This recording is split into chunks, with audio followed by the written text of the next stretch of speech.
The morning mist clung to the Texas plains like a shroud, and Victoria Henderson stood frozen at her cabin window, watching shadows emerge from the tree line.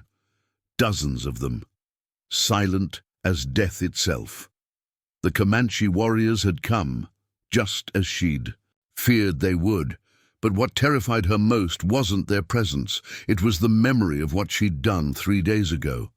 The choice that had changed everything, the wounded man she'd hidden, the soldiers she'd lied to. And now, as the sun crept over the horizon, she was about to discover whether her act of mercy would be her salvation or her doom. Before we jump back in, tell us where you're tuning in from. And if this story touches you, make sure you're subscribed, because tomorrow I've saved something extra special for you. Victoria Henderson had never imagined her life would unfold on the harsh Texas frontier, miles from any neighbor, with only the wind and her own stubborn will for company. At 28, she possessed the kind of practical beauty that frontier life demanded. Calloused hands that could mend a fence as easily as bake bread, eyes that had learned to read the subtle signs of approaching storms, and a spine straightened by 2 years of solitary survival. Her cabin sat in a valley 30 miles southwest of Fort Richardson, surrounded by rolling grassland that stretched toward distant mesas. She'd built this life from nothing after her husband Thomas died of fever during their second winter in Texas. The army chaplain had offered to escort her back east, back to the safety of civilization, but Victoria had refused. This land held Thomas's grave, and she wouldn't abandon the dreams they'd shared. The isolation had its own rhythm. She rose before dawn to tend her chickens and milk her cow, spent mornings working her vegetable garden, and dedicated afternoons to the endless tasks of frontier maintenance, repairing tools, mending clothes, preserving food for winter. Evenings brought the luxury of reading by lamplight, though she rationed her candles carefully. Her nearest neighbors, the Caldwell family, lived 15 miles east, and she saw them perhaps once a month when weather permitted. But Victoria's solitude was never complete. The frontier teemed with life, much of it dangerous. She'd learned to identify the tracks of various animals that visited her property: deer, rabbits, coyotes, and occasionally the massive paw prints of mountain lions. More concerning were the human signs, horse tracks that appeared and disappeared, the feeling of being watched from distant ridgelines, and the periodic warnings that drifted in from Fort Richardson about Comanche raiding parties moving through the territory. The Comanche were a presence that haunted every frontier settlement. Victoria had heard the stories: burned homesteads, missing travelers, the constant tension between the expanding settlements and the native tribes fighting to preserve their ancestral hunting grounds. The soldiers at Fort Richardson spoke of them with a mixture of fear and grudging respect, describing warriors who could appear and vanish like smoke, who knew this land with an intimacy that no white settler could match. 3 months ago, Captain William Morrison had ridden out to her cabin with 2 of his men, ostensibly to check on her welfare, but really to deliver a warning. Comanche activity had increased in the region. Several homesteads to the north had been abandoned after livestock disappeared, and strange riders were spotted on the horizon. Morrison, a career soldier with graying temples and worried eyes, had been direct in his advice. "Mrs. Henderson, you're living in dangerous territory. These Indians don't distinguish between combatants and civilians. A woman alone." He'd let the implication hang in the air. Victoria had served the soldiers coffee and listened politely, but she'd made her position clear. "Captain Morrison, I appreciate your concern, but this is my home. I've got my husband's rifle. I know how to use it, and I'm not running from the shadows." Morrison had studied her with the calculating gaze of a man who'd spent years evaluating threats and resources. "You're a capable woman, Mrs. Henderson, but capability only goes so far against a Comanche war party. They're not like other tribes. They're Warriors born and bred, and they've been fighting longer than most of us have been alive. Then I'll have to be smarter than I am capable, Victoria had replied, refilling his cup with steady hands. The captain had left her with a small mirror for signalling and instructions to ride immediately to Fort Richardson if she spotted any sign of hostile activity, but as his patrol disappeared over the eastern ridge, Victoria had felt the weight of her isolation settle around her like a familiar cloak. She'd chosen this life, with all its risks and rewards, and she wouldn't be frightened away from it. The weeks that followed had tested her resolve. She'd found horse tracks near her creek that didn't belong to any of the local ranchers' stock, unshod ponies moving at speeds that suggested urgency rather than casual travel. Twice she'd spotted riders on distant hills, too far away to make out details, but close enough to know she was being observed. Her chickens had grown skittish, and her cow had developed a habit of lowing anxiously at sounds Victoria couldn't identify. But frontier life had taught her patience and careful observation. She'd learned to distinguish between the normal sounds of her valley and those that suggested something unusual. The morning of October 15th brought one such sound. Gunfire in the distance, sporadic and echoing off the surrounding hills. It came from the northwest, perhaps 3 miles away, and continued for nearly 20 minutes before falling silent. Victoria had climbed onto her cabin roof with Thomas's old spyglass, scanning the horizon for signs of smoke or movement. She'd seen nothing, but the silence that followed felt different from the usual quiet of the plains. It was the kind of silence that followed violence, heavy with unfinished business. That evening, as she secured her animals for the night, she'd discovered fresh tracks leading toward her property from the direction of the gunfire. Multiple horses, moving fast, with one set of tracks that suggested a wounded or struggling animal. The trail led past her cabin toward the creek that wound through the cottonwoods, 1/2 mile south of her home. Victoria had stood in her doorway. As darkness fell, Thomas's Winchester in her hands, listening to the night sounds and trying to decide what the tracks meant. The smart choice would be to bar her door, load her rifle, and wait for dawn. But something about those tracks troubled her, particularly the irregular gait of one horse that suggested its rider might be in distress. Sleep had been impossible. She dozed fitfully in her chair by the window, starting awake at every sound. Around midnight, she'd heard something that made her blood run cold. A low moan of pain, definitely human, coming from the direction of the creek. It had been brief, almost swallowed by the wind, but unmistakable. Victoria had faced a choice that would define not just her night, but her future. The sound had come from the direction those tracks led, which meant someone was wounded and possibly dying less than a mile from her cabin. Everything she'd been taught about frontier survival screamed at her to stay inside, to protect herself first. But something deeper, some fundamental part of her character that Thomas had loved and admired, wouldn't let her ignore another person's suffering. She'd loaded her rifle, strapped on Thomas's gun belt, and gathered her medical supplies. Bandages, whiskey for cleaning wounds, and the basic surgical tools that every frontier household maintained. Then she'd lit a lantern, checked the loads in both her weapons, and stepped into the Texas night. The walk to the creek had been one of the longest of her life. Every shadow seemed to hide potential threats, every sound magnified by her heightened awareness. But she'd pressed forward, following the tracks by lantern light, until she'd reached the stand of cottonwoods that marked the creek's course through her property. What she'd found there had changed everything. A man lay unconscious in the tall grass beside the creek, his dark hair matted with blood, his buckskin clothing torn and stained.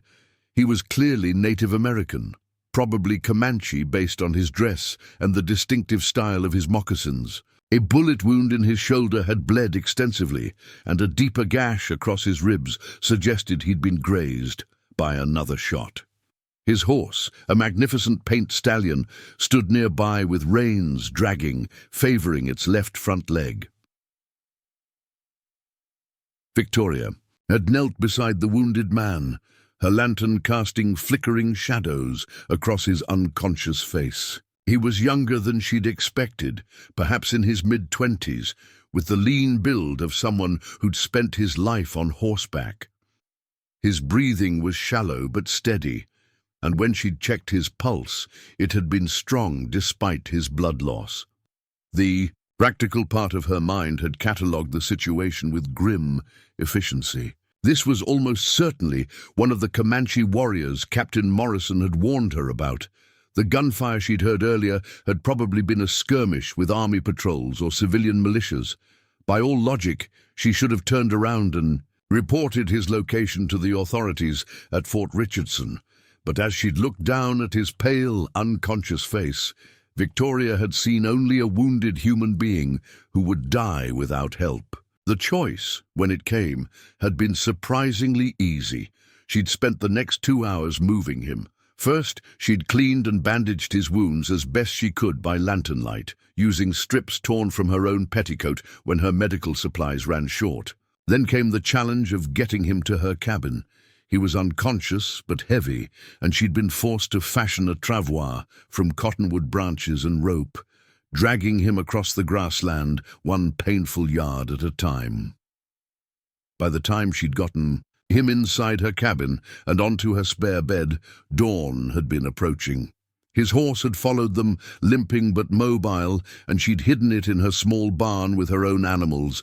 Then she'd collapsed into her chair, suddenly aware of what she'd done and what it might mean. She'd saved the life of a Comanche warrior. In 3 days, that single act of mercy would bring his entire tribe to her doorstep, and Victoria Henderson would discover whether compassion was strength or fatal weakness on the unforgiving Texas frontier. Victoria's hands trembled as she lit the oil lamp in her spare room, casting warm light across the unconscious face of the man she'd brought into her home. Dawn painted the windows pale gold, and with daylight came the full weight of her decision. She'd crossed a line that couldn't be uncrossed, harboring someone who was likely considered an enemy by every white settlement within 100 miles. The warrior's breathing had steadied during the night, but his fever concerned her. When she pressed her palm to his forehead, his skin burned with the heat that often preceded infection. The shoulder wound was the worst, a clean entry and exit, but deep enough to have damaged muscle and possibly nicked bone. She'd need to clean it properly and stitch the torn flesh if he was going to survive. Preparing and narrating this story took us a lot of time, so if you are enjoying it, subscribe to our channel. It means a lot to us. Now back to the story. Victoria gathered her supplies methodically.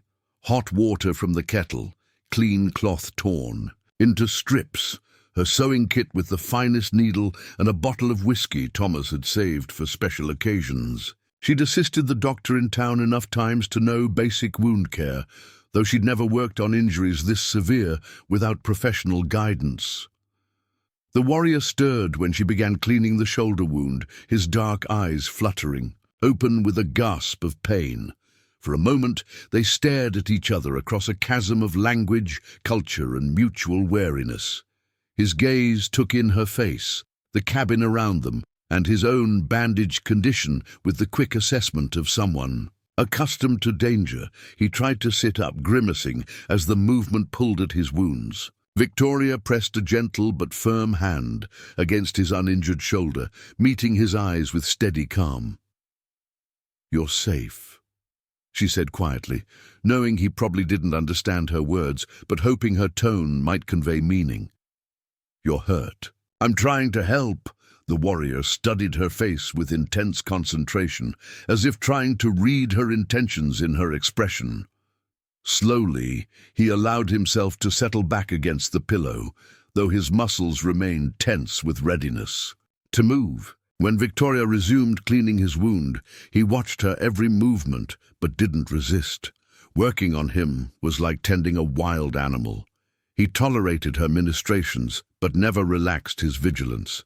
She could feel the controlled power in his frame, the way he held himself ready despite his injuries.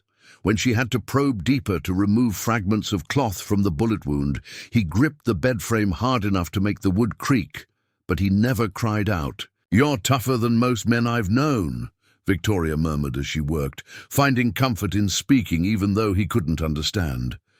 "Including my husband, God rest his soul, he would have been howling by now." The warrior's eyes tracked her movements as she prepared to stitch the wounds closed. This would be the worst part. The needlework required precision and would cause significant pain. Victoria heated the needle in the lamp flame and threaded it with steady hands, then looked directly into his eyes. "This is going to hurt," she said simply, then began. His reaction surprised her. Instead of fighting or crying out, he began speaking in low, rhythmic tones in what she assumed was Comanche. The cadence was almost like a chant or prayer, and his voice remained steady even as she worked the needle through torn flesh. It was as if he was drawing strength from the words themselves, using them to transcend the immediate pain. Victoria found herself matching her rhythm to his voice, making each stitch deliberate and careful. The strange harmony of their shared focus, her hands working, his voice providing a steady counterpoint, created an unexpected intimacy in the small room. She was stitching more than just his wounds. She was weaving together two very different ways of dealing with pain and healing. When she finished with the shoulder, she moved to the gash across his ribs. This wound was shallower but longer, requiring a different approach. The warrior had fallen silent, conserving his strength, but his eyes never left her face. Victoria worked with growing confidence, her initial nervousness replaced by the satisfaction of doing necessary work well. As she tied off the final suture, the warrior spoke a single word that sounded like a question. Victoria looked up to find him studying her with something that might have been a puzzle. He repeated the word, then gestured weakly toward her hands and then his bandaged wounds. "Why?" Victoria said, guessing at his meaning. "Why am I helping? You?" He nodded slightly, understanding her tone, if not her words. Victoria sat back in her chair, suddenly feeling the exhaustion of the long night and the emotional weight of her choice. How could she explain in any language why she'd risked everything for a stranger? How could she make him understand that she'd seen only a fellow human being in need, not an enemy to be feared? Instead of trying to answer, she rose and brought him water in a tin cup, supporting his head while he drank. The simple act of caring seemed to communicate what words couldn't. When he'd had enough, she helped him settle back against the pillows and pulled a quilt up to his chest. The warrior spoke again, a longer phrase that carried the weight of formal speech. Victoria didn't understand the words, but she heard gratitude in his tone. She nodded and patted his uninjured hand gently before leaving him to rest. The next 3 days passed in a strange routine that neither of them could have anticipated. Victoria tended his wounds twice daily, changing bandages and checking for signs of infection. The fever broke on the second day, and by the third, he was able to sit up and take solid food. Venison stew that she seasoned carefully to avoid anything that might upset a stomach weakened by injury and blood loss. Communication between them evolved beyond words. He learned to anticipate when she would need to change his dressings and would position himself to make her work easier. She learned to read the subtle signs that indicated when his pain was worse or when he needed water or food. They developed a vocabulary of gestures and expressions that bridged the gap between their languages. On the second evening, as Victoria sat mending clothes by lamplight while he rested, the warrior began speaking in longer passages. His voice was stronger now, and she could hear different tones and inflections that suggested he might be telling stories or sharing memories. She didn't understand the words, but she found the sound of his voice comforting after so many months of solitude. When he paused, she found herself responding, telling him about her life on the frontier, about Thomas and their dreams for their Homestead, about the challenges of surviving alone in such an unforgiving place. He listened with the same attention he'd shown everything else, occasionally nodding as if he understood more than just her tone. The third day brought the first sign that their temporary sanctuary was about to be interrupted. Victoria was outside, feeding her chickens when she spotted dust on the eastern horizon, riders approaching at a steady pace. Her heart hammered as she recognized the blue uniforms of cavalry soldiers. A patrol from Fort Richardson was heading directly for her cabin. She rushed inside to find the warrior already struggling to sit up, his instincts warning him of approaching danger, even though he couldn't have seen the riders from his position. Victoria helped him to the window, where they both watched the four-man patrol grow larger against the morning sky. The warrior's expression hardened as he recognized the soldiers, and Victoria saw him calculating distances and possibilities despite his weakened condition. She realized with sudden clarity that these might be the very men who had wounded him 3 days ago, still searching for their quarry. Victoria made her decision quickly. She helped the warrior to his feet and guided him to the root cellar beneath. Her kitchen floor, a small, dark space where she stored preserved food through the winter. It would be cramped and uncomfortable, but it would hide him completely. He understood immediately, squeezing her hand briefly before lowering himself into the confined space. Victoria replaced the wooden cover and scattered a rug over it, just as the soldiers reached her yard. Sergeant Davies, a man she'd met during Captain Morrison's previous visit, dismounted with 3 privates and approached her door with official courtesy that barely concealed suspicion. Victoria met them on her porch, wiping her hands on her apron and hoping her racing pulse wasn't visible. "Mrs. Henderson," Davies said, touching his hat brim. "Sorry to trouble you, ma'am, but we're tracking a wounded hostile who escaped after an engagement 3 days north of here. Blood trail led this direction before we lost it in the creek bottoms." Victoria's mouth felt dry, but she managed to keep her voice steady. "I haven't seen anyone, Sergeant. Been quiet as usual out here." Davies nodded, but his eyes scanned her property with professional thoroughness. "Mind if we take a look around, just to be thorough? This particular Indian is considered especially dangerous. Killed 2 of our men in the fight." The words hit Victoria like a physical blow, but she forced herself to nod agreement. "Of course, Sergeant. Check anywhere you need to." The soldiers spent 20 minutes searching her barn, her chicken coop, and the area around her cabin. Victoria followed them, her heart pounding every time they came near the kitchen. When Private Coleman noticed scuff marks on her floor near the root cellar entrance, she explained them as evidence of her recent efforts to rearrange her furniture. Davies questioned her about the horse tracks they'd found, and Victoria told him truthfully that she'd seen riders in the distance but hadn't gotten close enough to identify them. When he asked about the gunfire she must have heard, she admitted to hearing shots, but said she'd assumed it was hunters or ranchers dealing with predators. Finally, satisfied that their quarry wasn't hiding on her property, the patrol prepared to leave. But before mounting his horse, Davies turned back to Victoria with a warning that chilled her blood. "Mrs. Henderson, if you do encounter this particular hostile, don't try to help him or reason with him. He's not like some of the friendlier tribes. Comanches don't show mercy to white settlers, and they don't appreciate it when it's shown to them. A woman alone. Well, you'd be better off putting a bullet in him yourself than trying to play Good Samaritan."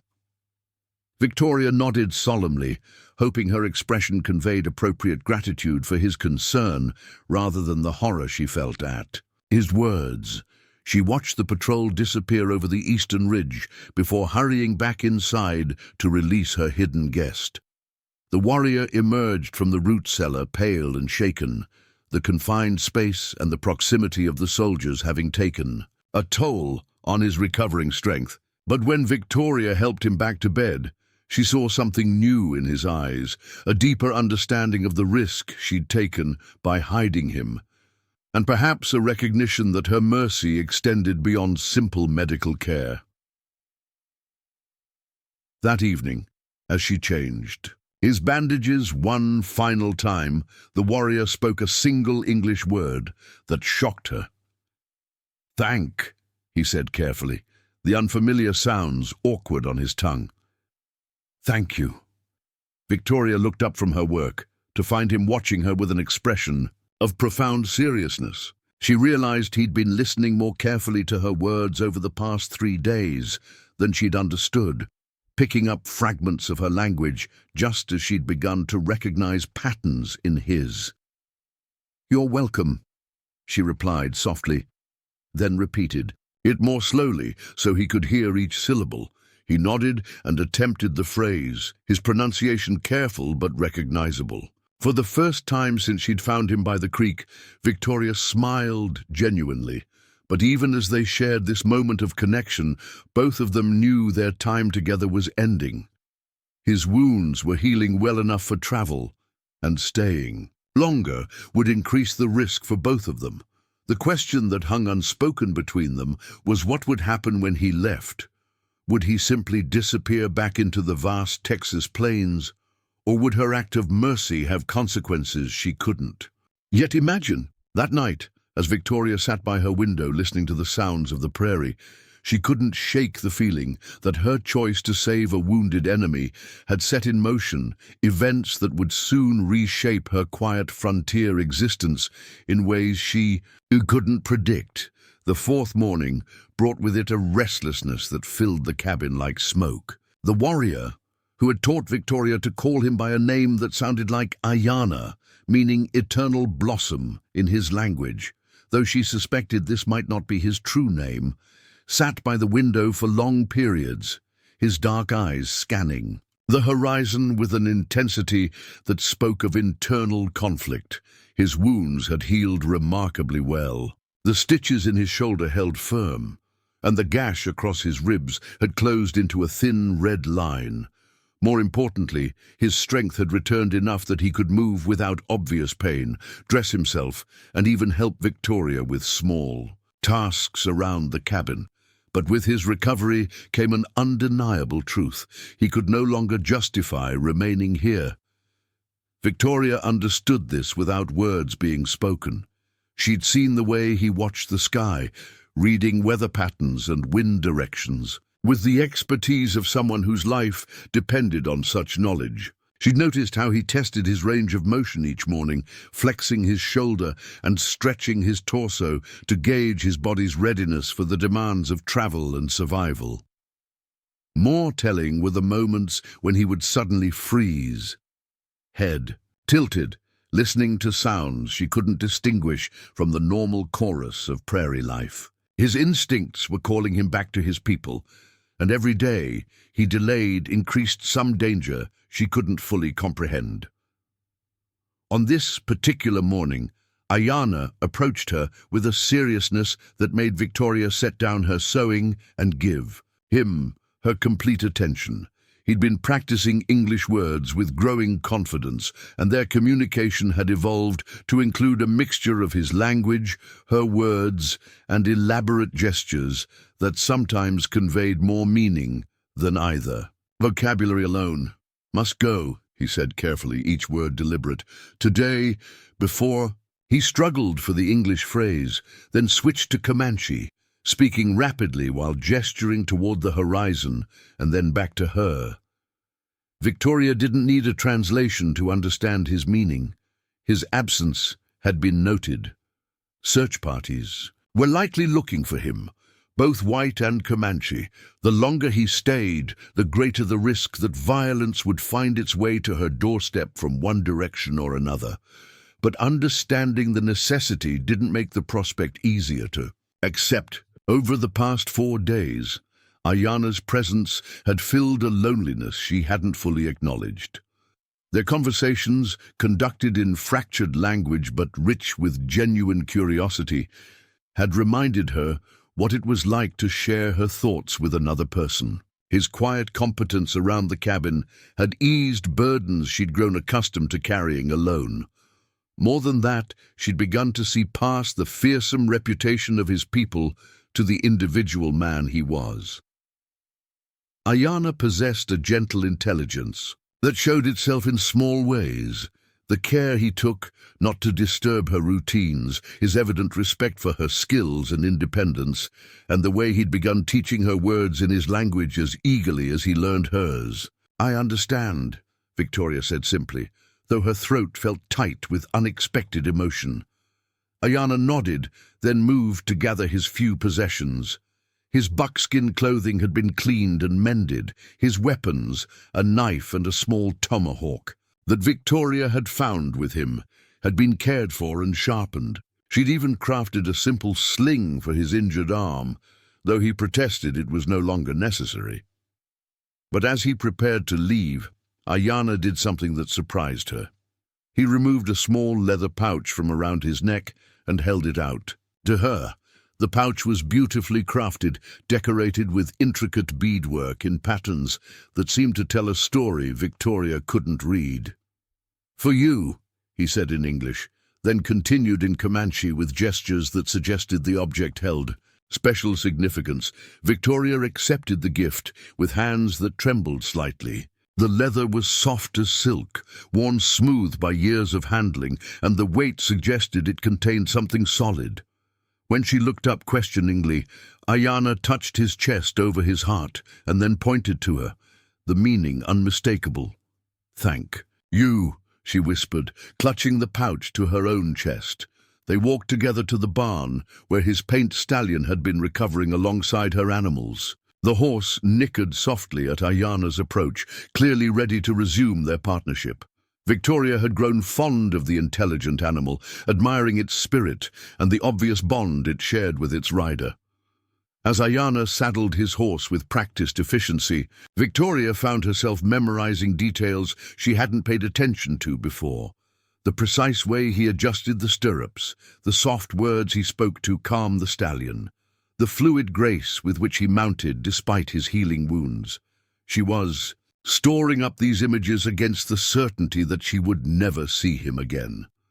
But before mounting, Ayana turned to her with an expression of profound seriousness. He spoke at length in Comanche, his tone formal and ceremonial, occasionally touching his chest and then gesturing toward her. Though she couldn't understand the words, Victoria sensed she was hearing something important, perhaps a blessing, or a promise, or an explanation of what her kindness had meant to him. When he finished speaking, he switched to English for his final words. "You good woman, heart like morning sun." He struggled for more words, then simply placed his hand briefly over hers. "Remember, Ayana. Remember, friend." Victoria felt tears threatening and blinked them back. "I'll remember, and you remember that not all white people are your enemies. Some of us just want to live in peace." Ayana nodded solemnly, then swung onto his horse with only the slightest wince of discomfort. For a moment, he sat looking down at her, and Victoria had the strange impression that he was memorizing her face, just as she had been memorizing his movements. Then he was gone, his paint stallion carrying him west toward the distant mesas at a ground-eating lope that spoke of both urgency and the joy of freedom restored. Victoria watched until horse and rider became a speck against the morning sky, then stood in her dooryard until even that speck disappeared. The cabin felt impossibly empty when she returned to it. The spare room where Ayana had recovered still held traces of his presence, a slight depression in the mattress, the lingering scent of the herbal poultice she'd used on his wounds, the careful way he'd folded the quilt she'd covered him with. Victoria found herself reluctant to disturb these remnants, as if doing so would erase proof that the past 4 days had actually happened. Instead, she sat at her kitchen table and carefully opened the leather pouch he'd given her. Inside, she found 3 items that took her breath away. The first was a small piece of turquoise, polished smooth and carved with symbols she couldn't read but which seemed to pulse with significance. The second was a braided cord of what looked like horsehair and sinew, knotted in a complex pattern that suggested both strength and flexibility. The third item made her gasp aloud. It was a small metal object, a locket that she recognized as being of white manufacture, probably from the East. When she opened it with trembling fingers, she found two miniature portraits, a man and woman, clearly husband and wife, painted in the formal style, popular 20 years ago. Victoria stared at the portraits, her mind racing with implications. This locket had obviously been taken from white settlers, probably during a raid or battle, but why had Ayana carried it with him? Why had he chosen to give it to her along with what were clearly items of personal and spiritual significance?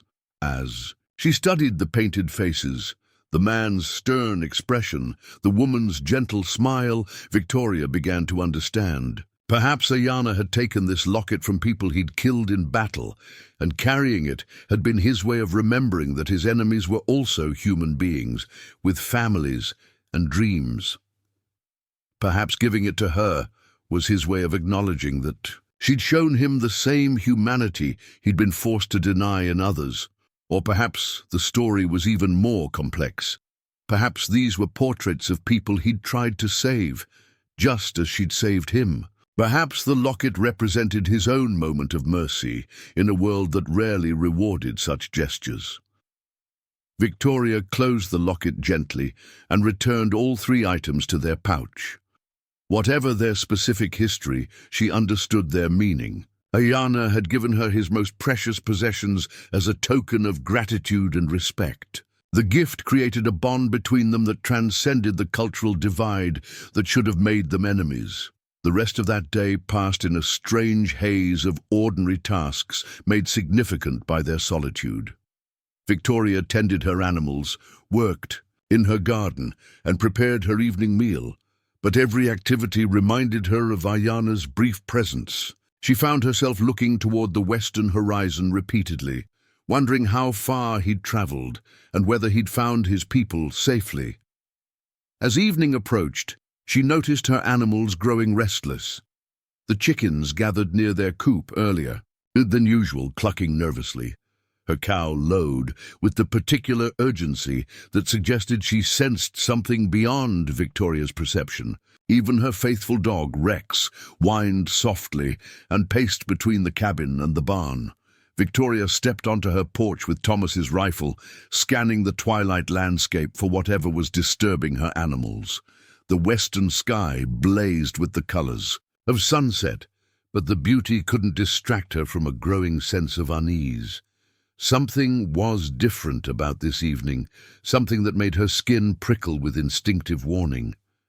As full darkness settled over the prairie, Victoria secured her cabin more carefully than usual. She barred the door, shuttered the windows, and placed loaded weapons within easy reach, but sleep eluded her completely. She dozed fitfully in her chair, starting awake at every sound, real or imagined. Sometime after midnight, she was roused by Rex's low growl.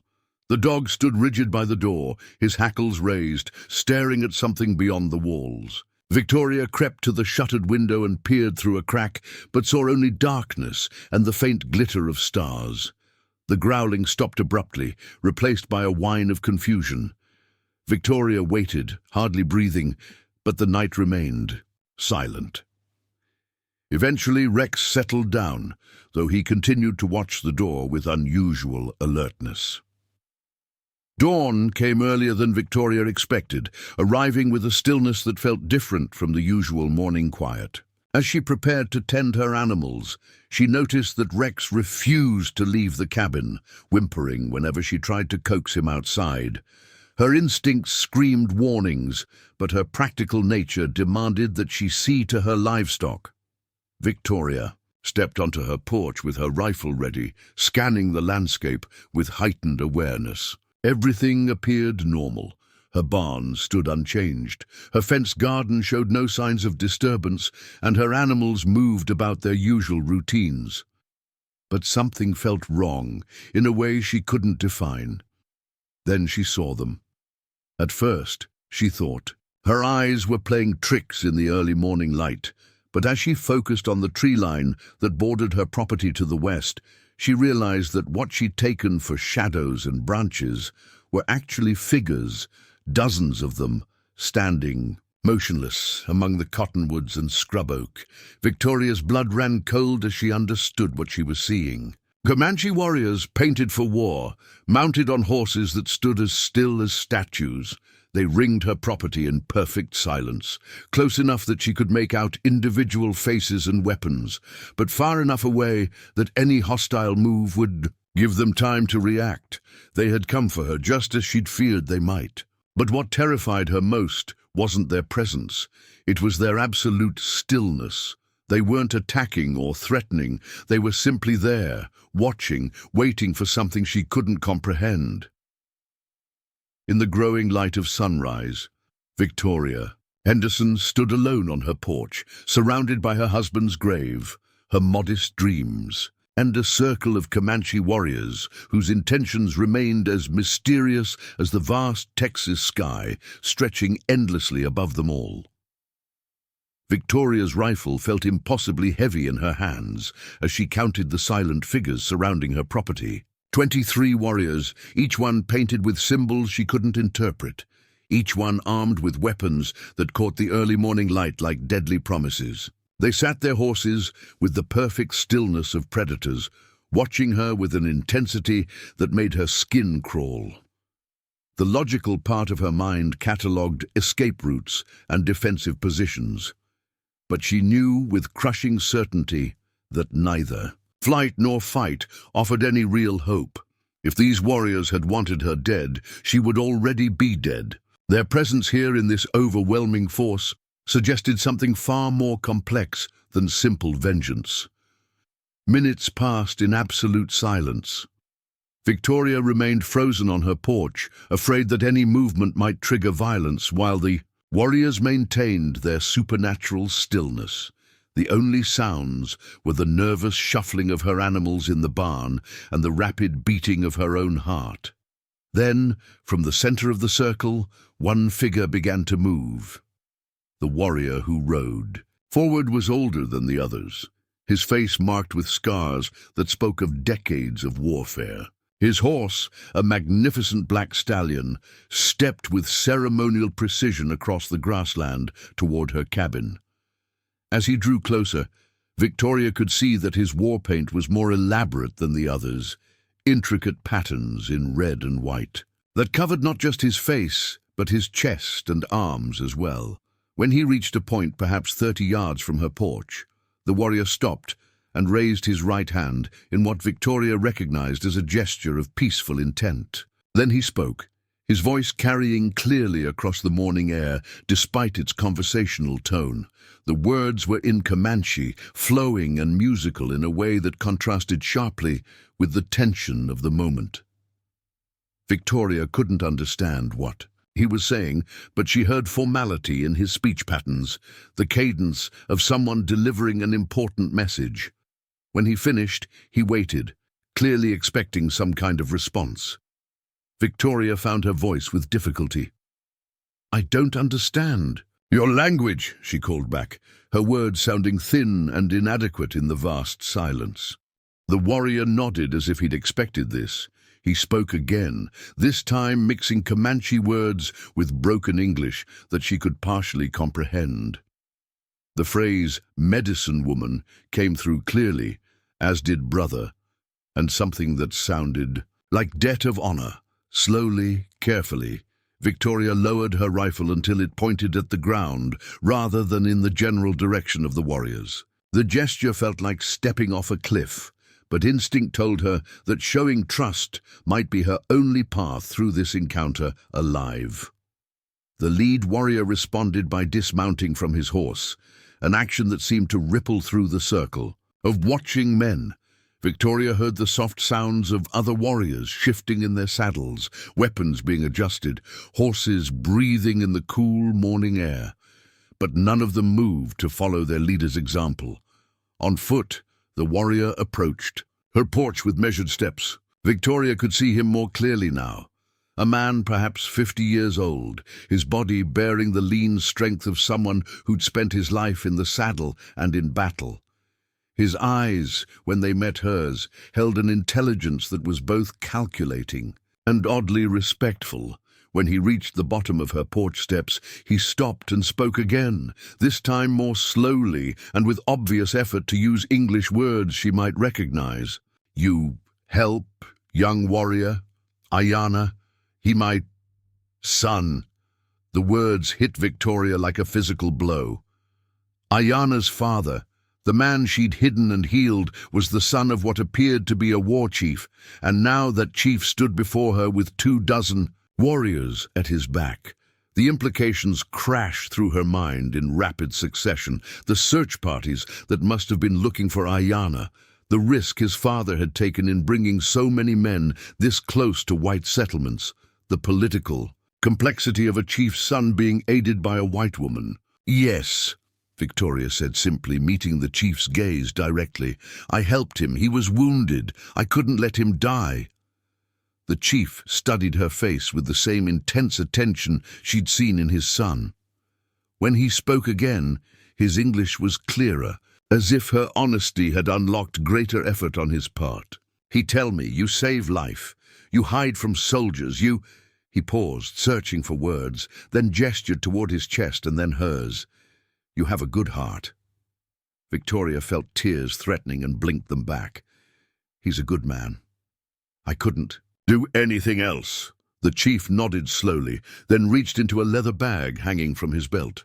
Victoria tensed, her hand tightening reflexively on her rifle, but he moved with deliberate care to show her that his intentions were peaceful. From the bag, he withdrew an object that made Victoria gasp in recognition. It was a medicine bundle, similar to the one Ayana had given her, but larger and more elaborate. The leather was decorated with beadwork that seemed to tell complex stories, and feathers and small bones hung from leather thongs attached to its sides. Even from a distance, Victoria could sense the spiritual significance of the object. "My son," the chief said, holding the bundle with obvious reverence. "He young, sometimes, how you say, foolish. He raid with others, attack your soldiers. Get hurt, but you—" He gestured toward her again. "You show mercy. This—" He lifted the medicine bundle higher. "This is a sacred thing, for great debt." Victoria began to understand. This wasn't a war party come to exact vengeance. This was a formal delegation, led by a grieving father who'd come to acknowledge a debt that his culture demanded be recognized. The warriors surrounding her property weren't there to threaten. They were witnesses to whatever ceremony was about to unfold. "I don't need payment," Victoria said softly. "Your son's recovery was enough payment." The chief shook his head firmly. "Not payment. Honor. You saved the son of chief. This make you—" He struggled with the English, then spoke a phrase in Comanche that sounded formal and significant. "Medicine woman, healer, protected." He stepped forward and placed the medicine bundle on the bottom step of her porch, then stepped back and spoke at length in Comanche. His voice carried to the circle of warriors, and Victoria heard responses from various points around her property, formal acknowledgements that suggested she was witnessing some kind of official ceremony. When the chief finished speaking, he turned back to Victoria. "You are now sister to Comanche. Any warrior harm you, he answers me. Any warrior of any tribe harms you." He made a slashing gesture across his throat that required no translation.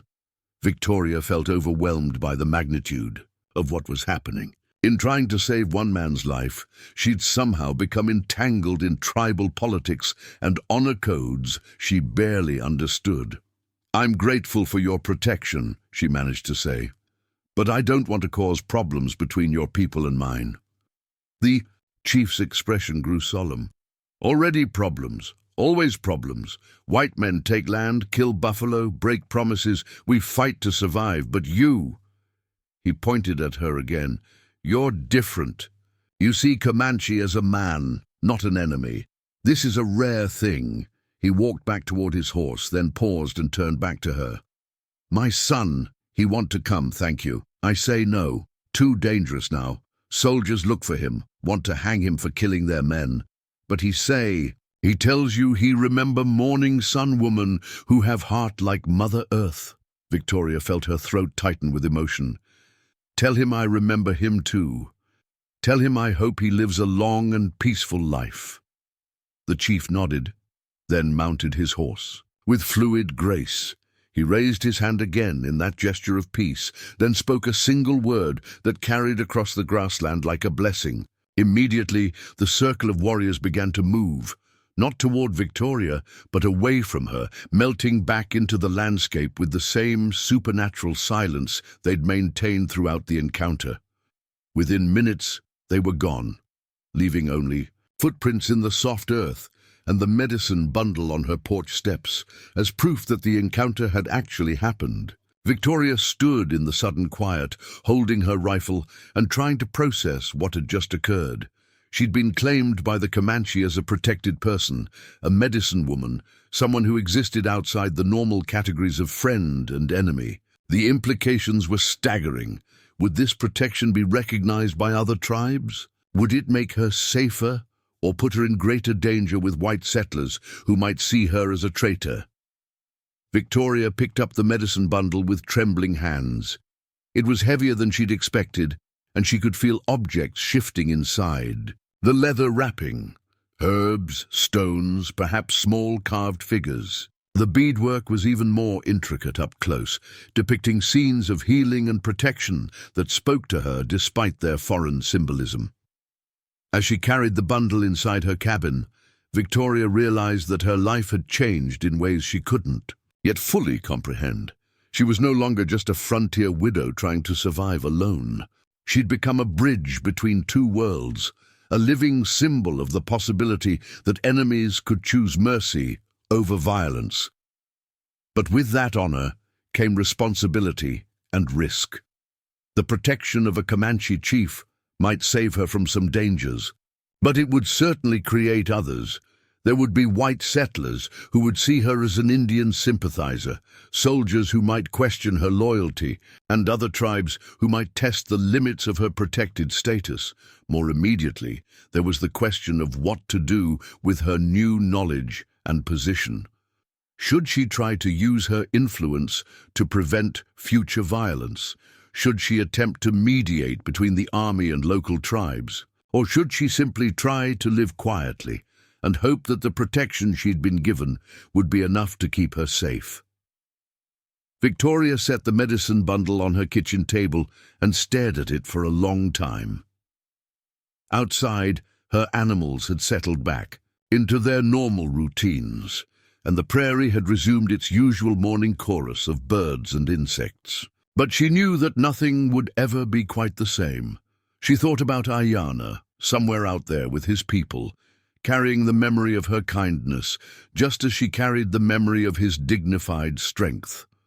She thought about his father, the chief who'd risked bringing 24 warriors close to white settlements just to honor a debt to a woman he'd never met. She thought about the circle of silent warriors who'd served as witnesses to a ceremony that transcended the usual boundaries of race and conflict.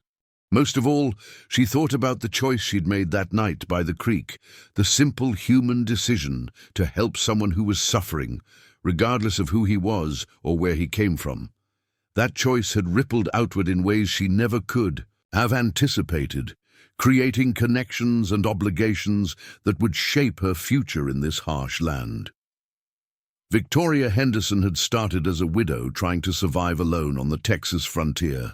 Now she was something new, a medicine woman, a protected person, a living reminder that even in the midst of war and hatred, individual acts of courage and compassion could create something beautiful and unexpected. As the sun climbed higher, in the vast Texas sky, Victoria began to plan how she would live with the extraordinary gift and burden she'd been given. The frontier was still dangerous, the conflicts between white and Indian were still deadly, and her own future was still uncertain.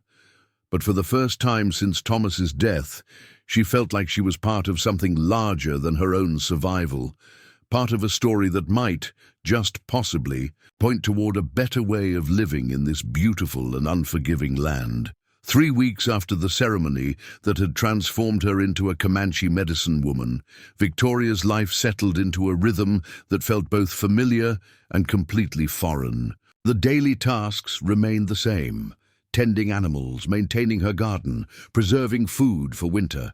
But everything carried new weight and meaning. The medicine bundle sat in a place of honor on her mantelpiece, and she found herself consulting it during moments of uncertainty, as if the sacred objects within might offer guidance for navigating her changed circumstances. The first test of her new status came from an unexpected direction. Mrs. Ellen Caldwell, her nearest neighbor, arrived one afternoon with her teenage daughter Sarah, both women riding side-saddle and looking unusually formal. Victoria had seen the Caldwell family perhaps a dozen times since moving to the frontier, and their visits were typically brief affairs focused on practical matters like sharing news or borrowing tools. But this visit felt different from the moment. Ellen dismounted.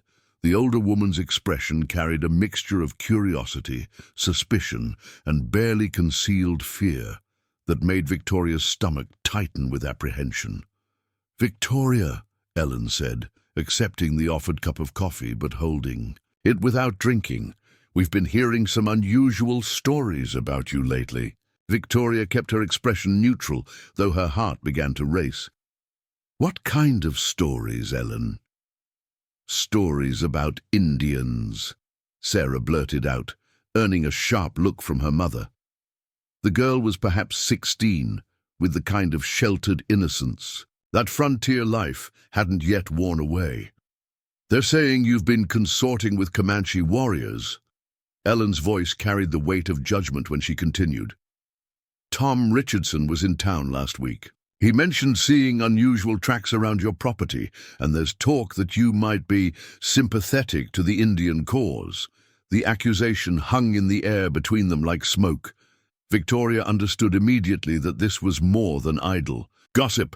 This was a test of her loyalty to white society, and her answer would determine whether she remained part of the community or became an outcast. "I help anyone who needs help," Victoria said carefully. "That's what civilized people do." Ellen's eyes narrowed. "Civilized people don't aid and comfort the enemy, Victoria. These aren't noble savages from some romantic novel. They're killers who've murdered innocent families all across Texas." Victoria felt anger rising in her chest, but she forced herself to remain calm. "I've never aided anyone who meant harm to innocent people, but I won't apologize for showing Christian charity to someone who was hurt and helpless." The conversation continued for another uncomfortable hour, with Ellen probing for details and Victoria deflecting as skillfully as she could. When the Caldwell women finally left, Victoria knew that her admission had confirmed their suspicions. By evening, half the county would know that Victoria Henderson was sympathetic to Indians, and by week's end, that story would have grown into something far more damaging. She was right. Within days, she began noticing changes in how she was treated. During her infrequent trips to town, merchants who had previously been friendly became coldly professional. Women who had offered sympathetic smiles for the frontier widow now crossed the street to avoid her. Even the pastor at the small frontier church seemed uncomfortable when she attended Sunday services. The isolation hurt more than Victoria had expected. She'd thought she'd grown accustomed to solitude, but being deliberately shunned by her own people felt like a physical wound.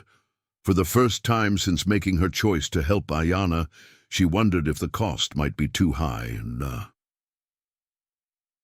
Answer came on a gray October morning when she discovered a family of Cherokee travelers camped by her creek. They were clearly refugees, a middle-aged man, his pregnant wife, and 2 young children, traveling with nothing but what they could carry on foot. Their clothes were torn and dirty, and the children showed signs of malnourishment. The man approached, her cabin cautiously, his hands visible and empty, speaking in broken English. "Please, white woman, we hear you medicine person. My wife is very sick. Baby comes soon, but something is wrong." Victoria looked at the pregnant woman who was clearly in distress. Her skin had the greyish pallor that suggested serious illness, and her breathing was laboured in a way that spoke of complications beyond normal pregnancy difficulties. Without hesitation, Victoria invited them into her cabin. What followed were 3 days of intensive care that tested every skill Victoria had learned about healing and midwifery. The woman, whose name was Singing Bird, was suffering from what Victoria recognized as pregnancy toxemia, a dangerous condition that could kill both mother and child if not carefully managed. Victoria used techniques she'd learned from watching the town doctor, combined with herbal remedies that the Cherokee man, Walking Bear, knew from his own tradition. She monitored Singing Bird's condition constantly, adjusting treatments based on subtle changes in symptoms, and prepared for a birth that could easily become a tragedy. When labor finally began, it lasted 18 hours and nearly claimed both lives. Victoria delivered the baby, a healthy daughter, just as Singing Bird's condition reached a crisis point. For several terrifying hours, it wasn't clear whether the new mother would survive, but Victoria's careful nursing and Walking Bear's prayers seemed to tip the balance toward recovery. During those 3 days, Victoria's cabin became something she'd never expected, a sanctuary where people from different worlds could come together in the fundamental human experiences of birth, healing, and hope. Walking Bear taught her Cherokee words for healing plants that grew in her region. Singing Bird, despite her weakness, showed Victoria traditional techniques for preparing herbal medicines that were more effective than anything she'd learned from white doctors.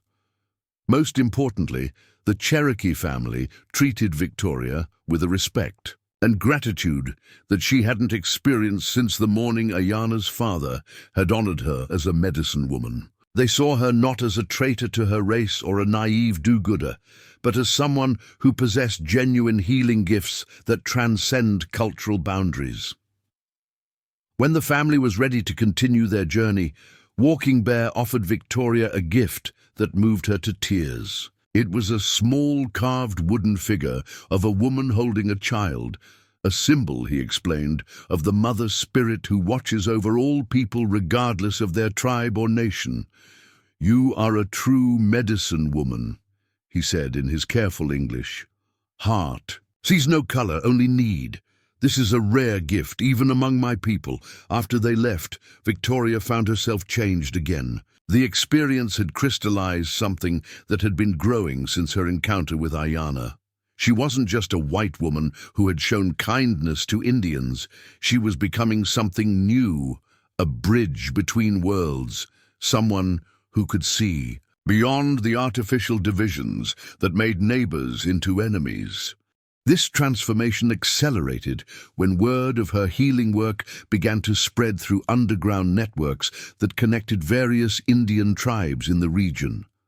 Over the following months, she received other visitors: a Kiowa warrior with an infected wound, an elderly Apache woman seeking treatment for her grandson's fever, a mixed-blood family fleeing persecution in both white and Indian communities. Each encounter taught Victoria something new about healing, about different cultural approaches to medicine, and about the complex web of relationships that existed between the various peoples trying to survive on the changing frontier. She learned to prepare medicines using techniques from half a dozen tribes, to recognize symptoms that white doctors often missed, and to understand that healing involved spiritual and emotional elements as well as physical ones. But perhaps most importantly, she learned that her protected status as a Comanche medicine woman was recognized by other tribes as well. Word had spread that she was under the protection of Ayana's father, a war chief whose reputation extended far beyond his own people. This protection created a safe space around her cabin where traditional enemies could seek healing without fear of attack. Victoria's reputation grew through the winter months. Soldiers from Fort Richardson began arriving at her door, having heard rumors of a frontier woman who possessed unusual healing skills. At first, Victoria was terrified that treating military personnel might violate her protected status, but she quickly discovered that her Indian patients viewed her work with whites as confirmation of her neutrality rather than evidence of bias. Captain Morrison himself appeared at her cabin in January, suffering from a persistent fever that the army doctors couldn't cure. Victoria treated him with willow bark tea and a Cherokee breathing technique that cleared his congested lungs within days. When he recovered, Morrison looked at Victoria with new understanding. "Mrs. Henderson," he said as he prepared to leave, "I don't pretend to understand what you've become out here, but I can see that you're doing important work. If you ever need anything, protection, supplies, medical assistance, you send word." To the fort. The captain's endorsement opened new doors. Victoria found herself consulted by the army doctor about cases involving Indian patients, and her recommendations began influencing military medical policy in the region. She helped negotiate several prisoner exchanges by serving as a trusted intermediary, and her cabin became an unofficial neutral ground where representatives from different groups could meet safely. Spring brought the most significant test yet of Victoria's evolving role.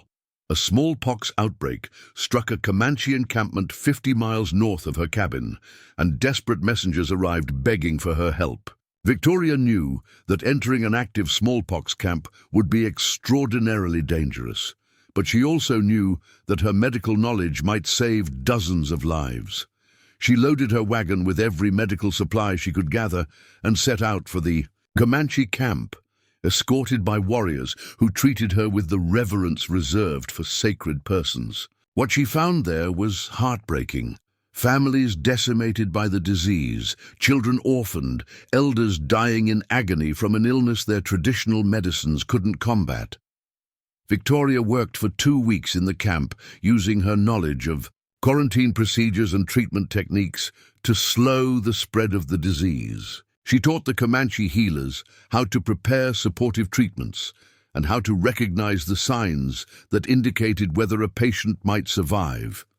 Most importantly, she helped organize the care of survivors, ensuring that orphaned children were properly placed and that the social structure of the band could rebuild itself. When the outbreak finally ended, Victoria had earned something beyond respect or gratitude. She had become truly integrated into Comanche society in a way that few white people ever achieved. The survivors of the epidemic adopted her into their kinship system, giving her relatives and obligations that would last for the rest of her life. But the most profound moment came when Ayana himself appeared at the camp, now fully recovered and serving as a scout for his father. Victoria saw him approaching her medicine lodge and felt her heart race with emotions she couldn't name.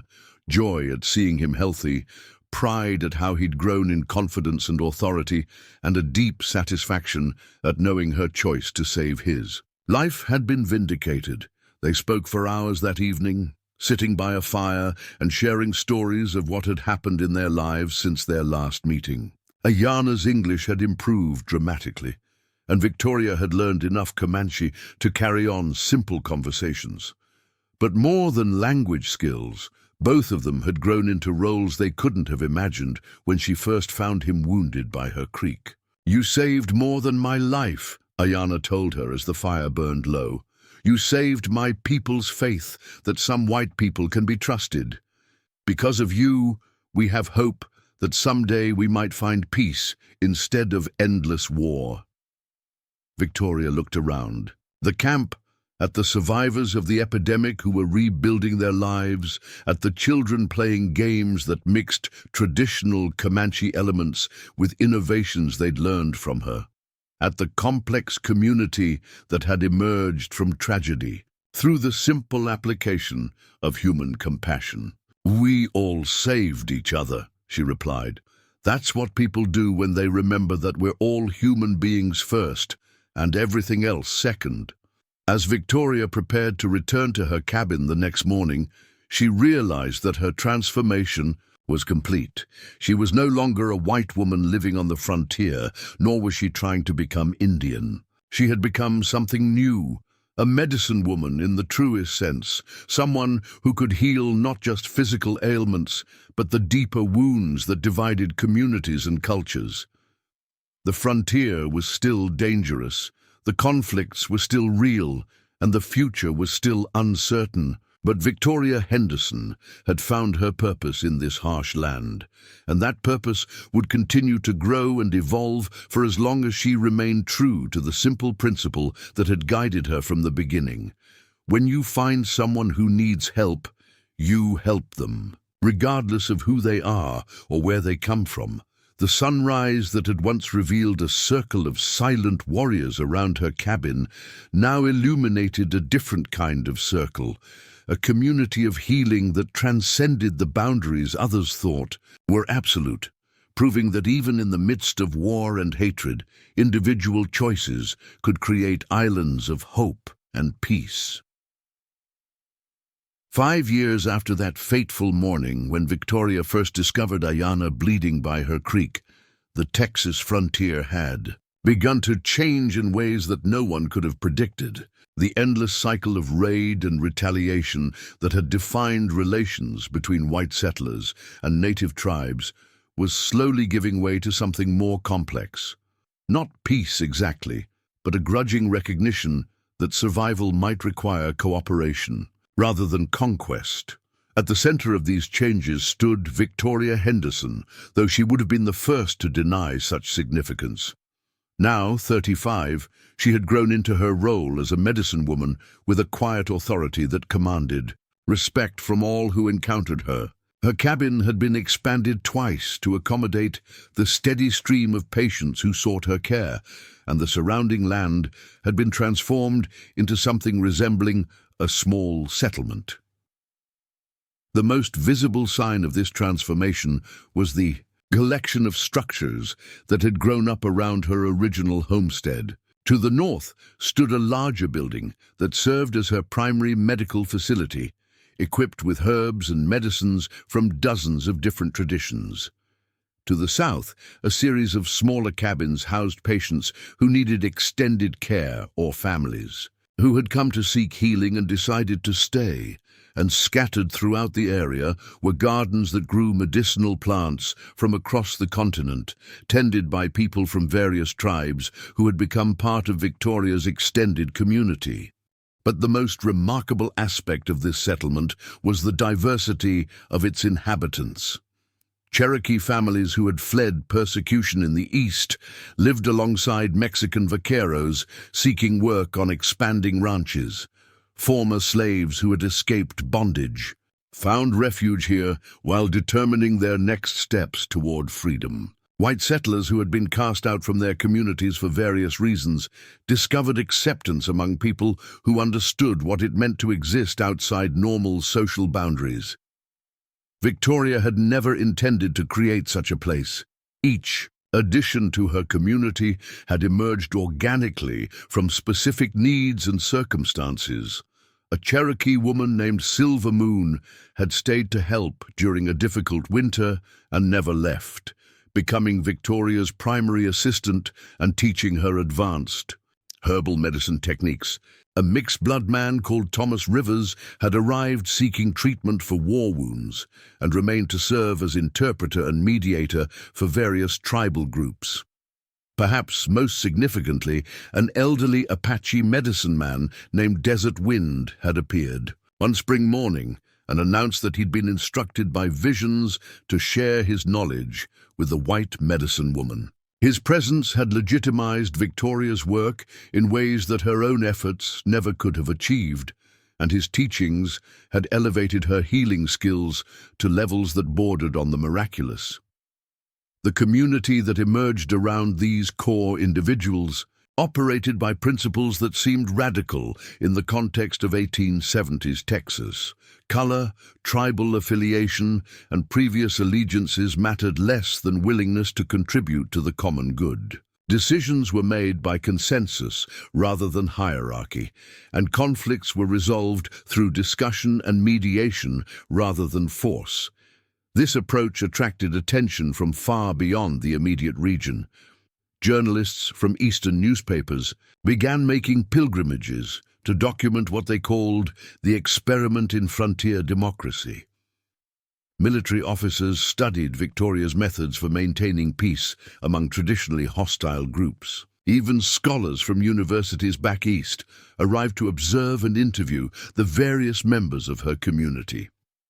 Most of these visitors came seeking to understand how Victoria had achieved what government officials and military commanders had failed to accomplish: the creation of a space where different peoples could coexist peacefully. But Victoria herself remained somewhat mystified by her success. "I don't think I've done anything particularly remarkable," she told a reporter from the New York Tribune who had traveled to Texas specifically to interview her. "I just treated people the way I'd want to be treated if I were hurt and far from home. Everything else grew out of that." But the reporter, an experienced correspondent named James Mitchell, who had covered conflicts across the American West, saw something more significant in Victoria's work.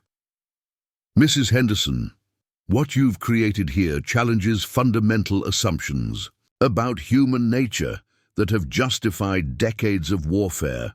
You've proven that people from different backgrounds can live together peacefully when they're given the right conditions and leadership." Victoria had smiled at his earnestness while continuing to prepare medicines for her afternoon patients. "Mr. Mitchell, I think you're giving me too much credit. People want to live peacefully.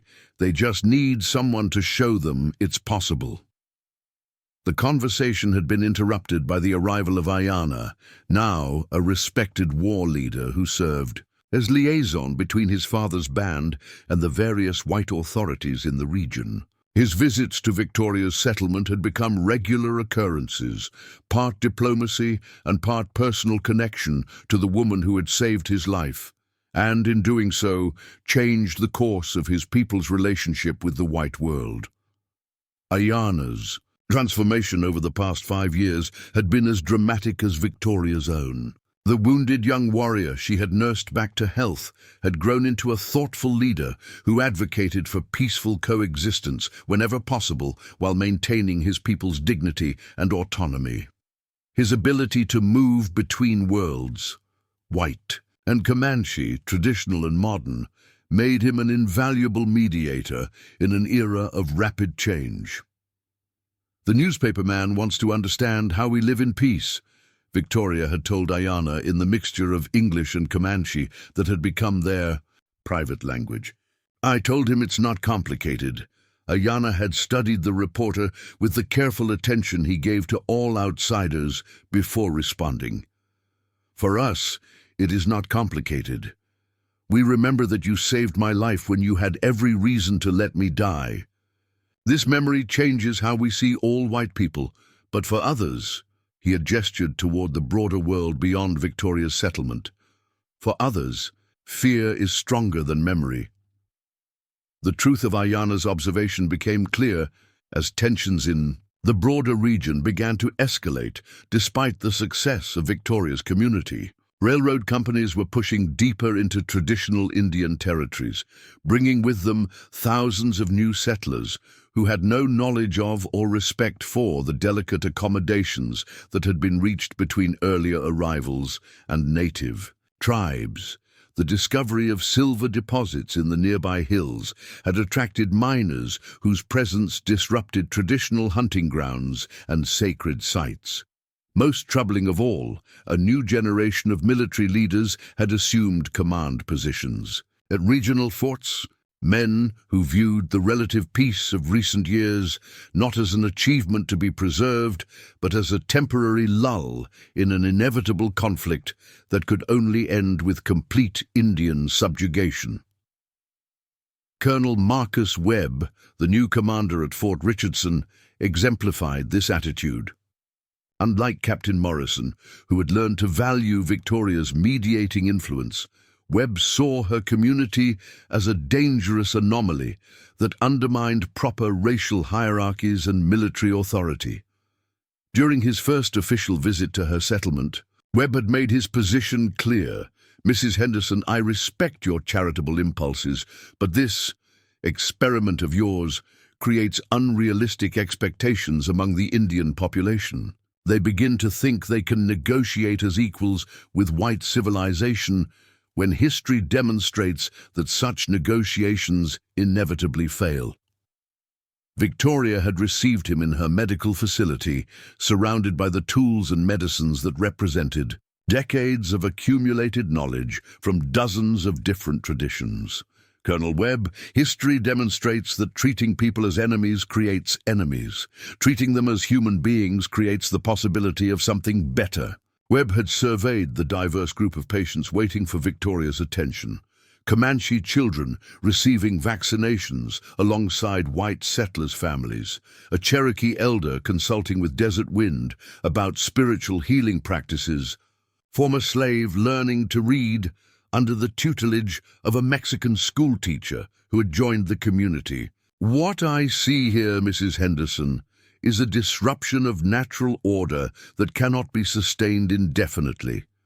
Different races have different destinies, and attempting to force them together in this artificial manner will ultimately lead to tragedy. The conversation had ended without resolution, but Victoria understood that Webb's attitude represented a growing threat to everything she had built. The political climate was shifting in favor of those who advocated for more aggressive policies toward Indian tribes, and her community's success actually worked against her in some ways by demonstrating alternatives to the conventional wisdom that military conquest was the only solution to frontier conflicts. These concerns became an urgent reality when Webb began implementing new policies designed to restrict Indian movement and force tribal groups onto designated reservations. Trade restrictions made it difficult for Victoria's Indian patients to obtain necessary supplies, and increased military patrols created an atmosphere of tension that threatened the trust relationships she had spent years building. The crisis came to a head when Webb's soldiers arrested a group of Kiowa traders who had been traveling to Victoria's settlement for medical treatment. The traders were accused of carrying weapons in violation of new regulations, though the weapons in question were traditional hunting tools and ceremonial objects that posed no threat to anyone. Victoria learned of the arrests from Thomas Rivers, who had witnessed the confrontation while hunting nearby. The Kiowa leader, a man named Standing Bear, who had become a trusted friend over several years of visits, was being held at Fort Richardson along with 3 of his companions. Webb was reportedly planning to use the arrest as an example to demonstrate that the new policies would be strictly enforced. For Victoria, the situation represented a fundamental test of everything she believed about justice, friendship, and moral courage. Standing Bear had brought his sick daughter to her settlement on numerous occasions, and Victoria had watched the child grow from a sickly infant into a healthy young girl under her care. The idea that this devoted father was being held as a criminal for trying to access medical treatment for his people struck her as fundamentally wrong. But intervening on Standing Bear's behalf would require Victoria to challenge military authority directly, something she had always avoided in favor of quiet diplomacy and behind-the-scenes influence. Webb had already made clear his hostility toward her community, and openly opposing him might provide the excuse he needed to shut down her settlement entirely. Victoria spent a sleepless night weighing her options before deciding that some principles were worth any risk. The next morning, she rode to Fort Richardson, accompanied by Desert Wind, Silver Moon, and Thomas Rivers, a delegation that represented the diverse community she had built and the values it embodied. her confrontation with Colonel Webb in his headquarters office was witnessed by several junior officers who would later describe it as one of the most extraordinary displays of moral courage they had ever seen. Victoria, dressed in the simple frontier clothing that had become her uniform, faced down the full authority of the United States Army with nothing but her conviction that justice and mercy were more powerful than fear and prejudice.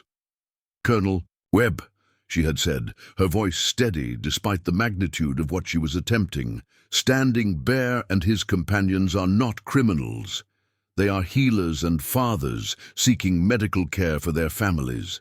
Holding them as prisoners violates every principle of Christian charity and American justice." Webb had responded with patronizing dismissal, but Victoria had not been deterred. She had spoken for nearly an hour, detailing Standing Bear's character, describing the medical needs of his people, and explaining how the colonel's policies were undermining years of careful peace-building work. Most importantly, she had made clear that she was prepared to stake her reputation and the future of her community on the principle that innocent people should not be punished for seeking help.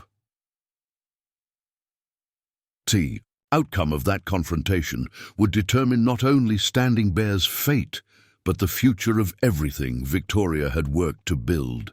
As she sat in Webb's office, surrounded by the symbols of military power and governmental authority, Victoria Henderson once again faced a choice between safety and principle, and once again she chose to follow her conscience regardless of the consequences. The decision she made that day would echo through the remaining years of the frontier period, influencing policy decisions in Washington and changing how future generations understood the possibilities for peaceful coexistence between different peoples. But in that moment, Victoria was simply a woman trying to save a friend, guided by the same compassion that had led her to help a wounded warrior beside a creek and set in motion a chain of events that had transformed not just her own life, but the lives of countless others who had discovered that mercy could be stronger than hatred, and that courage could create miracles even in the harshest of circumstances. The tension in Colonel Webb's office was so thick it seemed to absorb sound itself. Victoria sat across from the military commander, her small delegation arranged behind her like living proof of everything she was fighting to preserve. Webb's fingers drummed against his desk as he studied the woman who had dared to challenge his authority, his pale eyes calculating the political implications of her defiance. Standing Bear and his three companions remained locked in the fort's guardhouse, their fate hanging on the outcome of this confrontation. But Victoria understood that far more than 4 Kiowa lives was at stake. Webb's decision would signal whether the policies of cooperation and mutual respect she had helped establish would be allowed to continue, or whether the frontier would return to the cycle of violence and hatred that had characterized previous decades. "Mrs. Henderson," Webb finally said, his voice carrying the measured cadence of a man accustomed to absolute obedience, "you seem to labor under the misapprehension that your personal relationships with various Indian individuals grant you some special authority in military matters. I assure you they do not." Victoria met his gaze without flinching. "Colonel, I'm not claiming any special authority. I'm simply asking you to recognize that Standing Bear is a man of peace who has committed no crime. His only offense was traveling to seek medical care for his people, something that should be considered admirable rather than suspicious." Webb's expression hardened.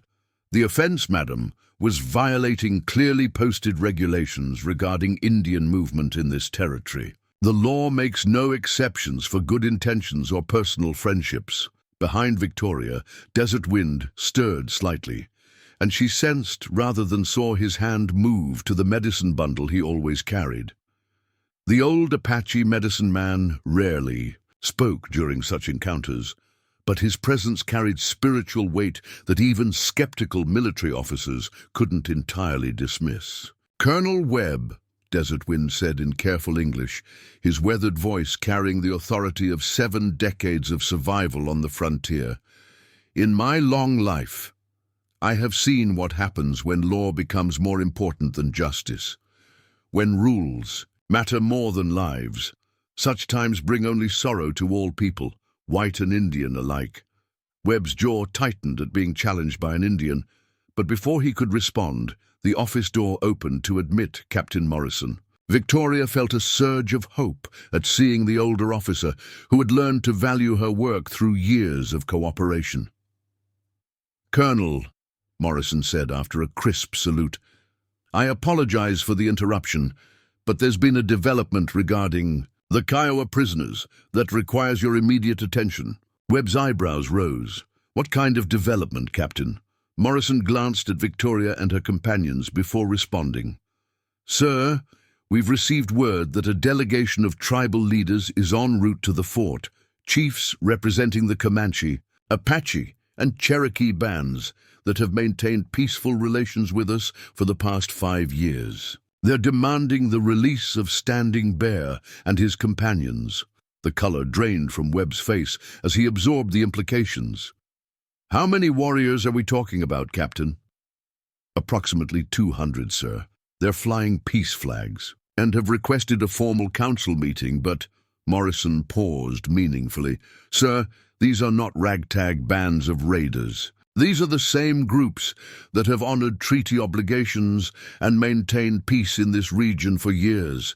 If we alienate them now—" Victoria understood immediately what Morrison was carefully not saying.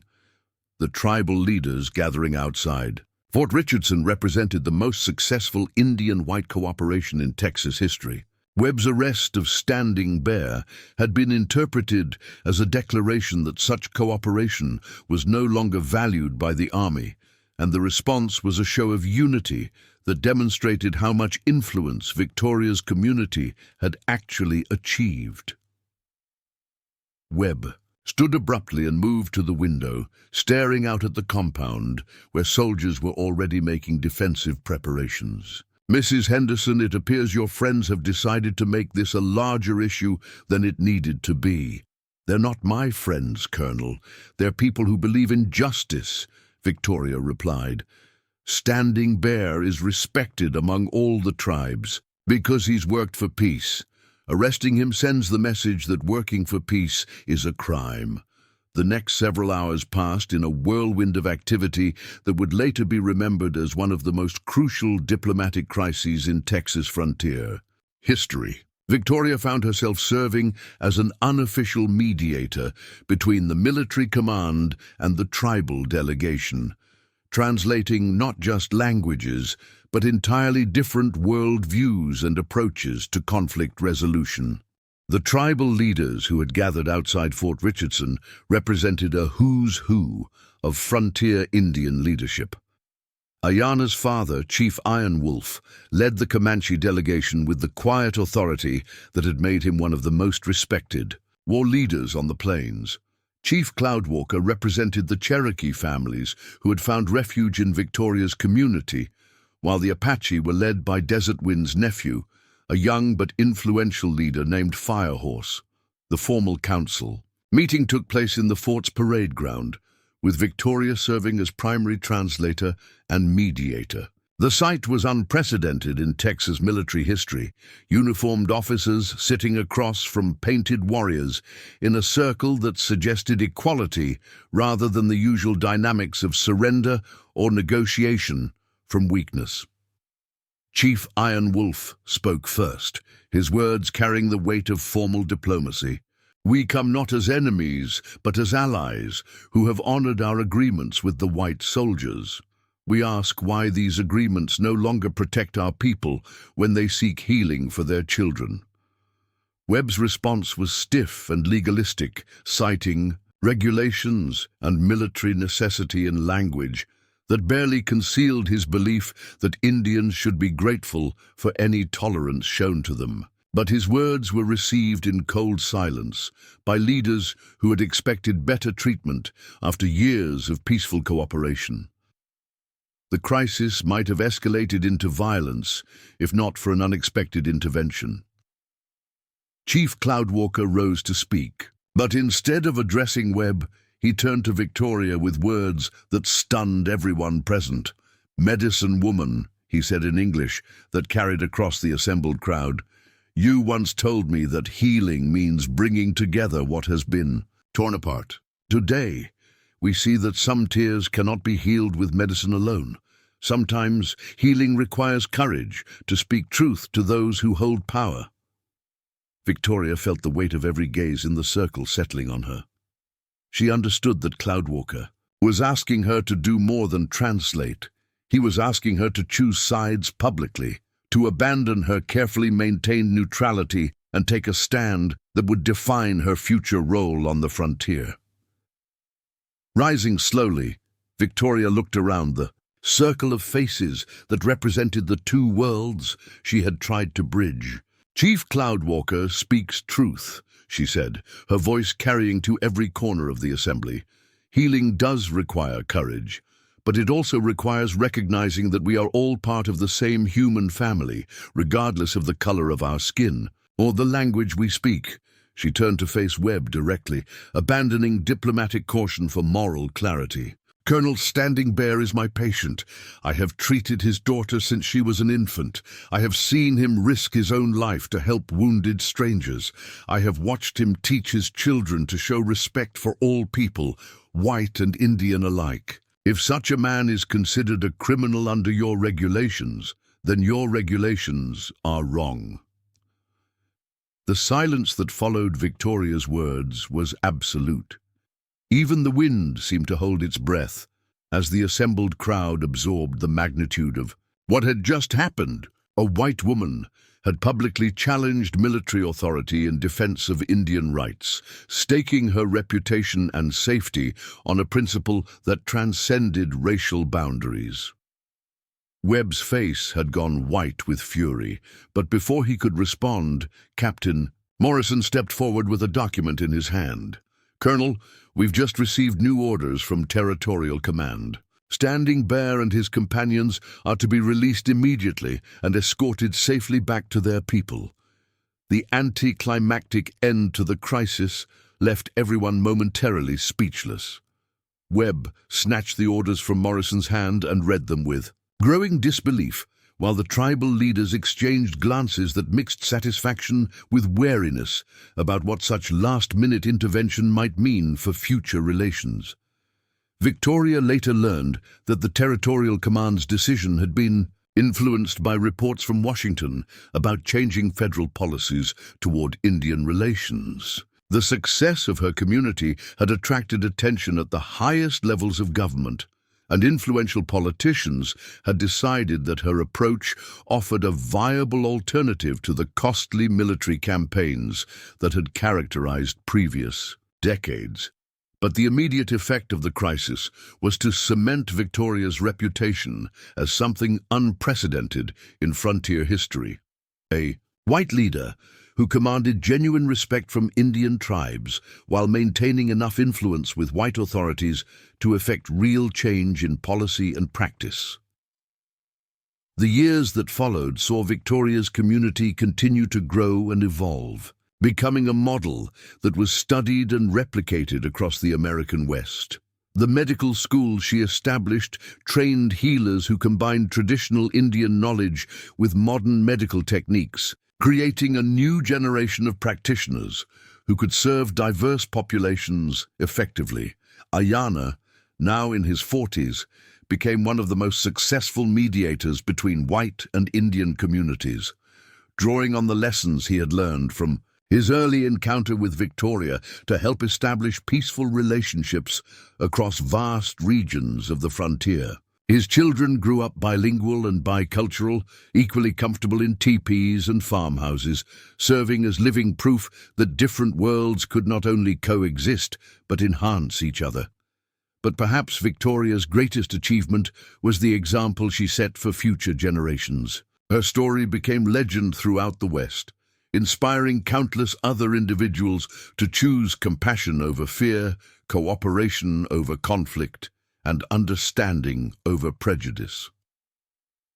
When Victoria Henderson finally passed away at the age of 78, her funeral was attended by representatives from dozens of different communities, white settlers and Indian tribes, former slaves and Mexican ranchers, military officers and medicine men. The diversity of mourners reflected the breadth of lives she had touched and the magnitude of change she had helped bring about. Chief Iron Wolf, now an elderly man himself, delivered the eulogy that best captured Victoria's legacy. She began, "As a stranger who showed mercy to one wounded warrior," he said, his aged voice carrying across the assembled crowd. "But mercy, like water on dry ground, spreads far beyond where it first falls. Because one woman chose to see an enemy as a human being, hundreds of families learned to live in peace where once there was only war." Ayana, standing beside his father, added his own tribute. "The medicine woman taught us that healing is not just about mending broken bones or curing fever. The greatest healing comes from mending the broken connections between peoples who have forgotten they are all children of the same earth." Victoria's community survived her death and continued to thrive for decades afterward, eventually evolving into one of Texas's most successful towns. The medical college she founded became renowned throughout the region, and the principles of cooperation and mutual respect she had established became the foundation for laws and policies that governed relations between different ethnic and cultural groups. But beyond the institutional legacy, Victoria Henderson's story endured as proof that individual choices matter, that one person's courage can change the world, and that mercy shown to a stranger can ripple outward through generations, creating possibilities that no one could have imagined when a frontier woman first chose to help a wounded enemy beside a Texas creek. The morning sun that once revealed warriors surrounding her cabin now illuminated a transformed landscape where the descendants of former enemies worked together, learned together, and built a future that honored the best dreams of all their ancestors. And in that transformation lay the ultimate vindication of a simple choice made by a woman who believed that healing was always possible, even in the darkest of circumstances. 25 years had passed since Victoria Henderson first found a wounded Comanche warrior by her creek, and the Texas frontier bore little resemblance to the harsh, divided landscape of her early days as a widow. The railroad now connected her community, officially incorporated as Harmony Springs in 1885, to major cities across the continent, bringing visitors from as far away as Europe who came to study what newspapers had dubbed the miracle of the frontier. But for Victoria, now 63, and bearing the silver hair and weathered hands of a woman who had spent decades in service to others, the most remarkable changes were not in the buildings or the transportation networks that connected her community to the wider world. The true transformation lay in the children who played in the streets of Harmony Springs, speaking multiple languages as naturally as breathing, moving between cultural worlds with an ease that would have seemed impossible to their grandparents.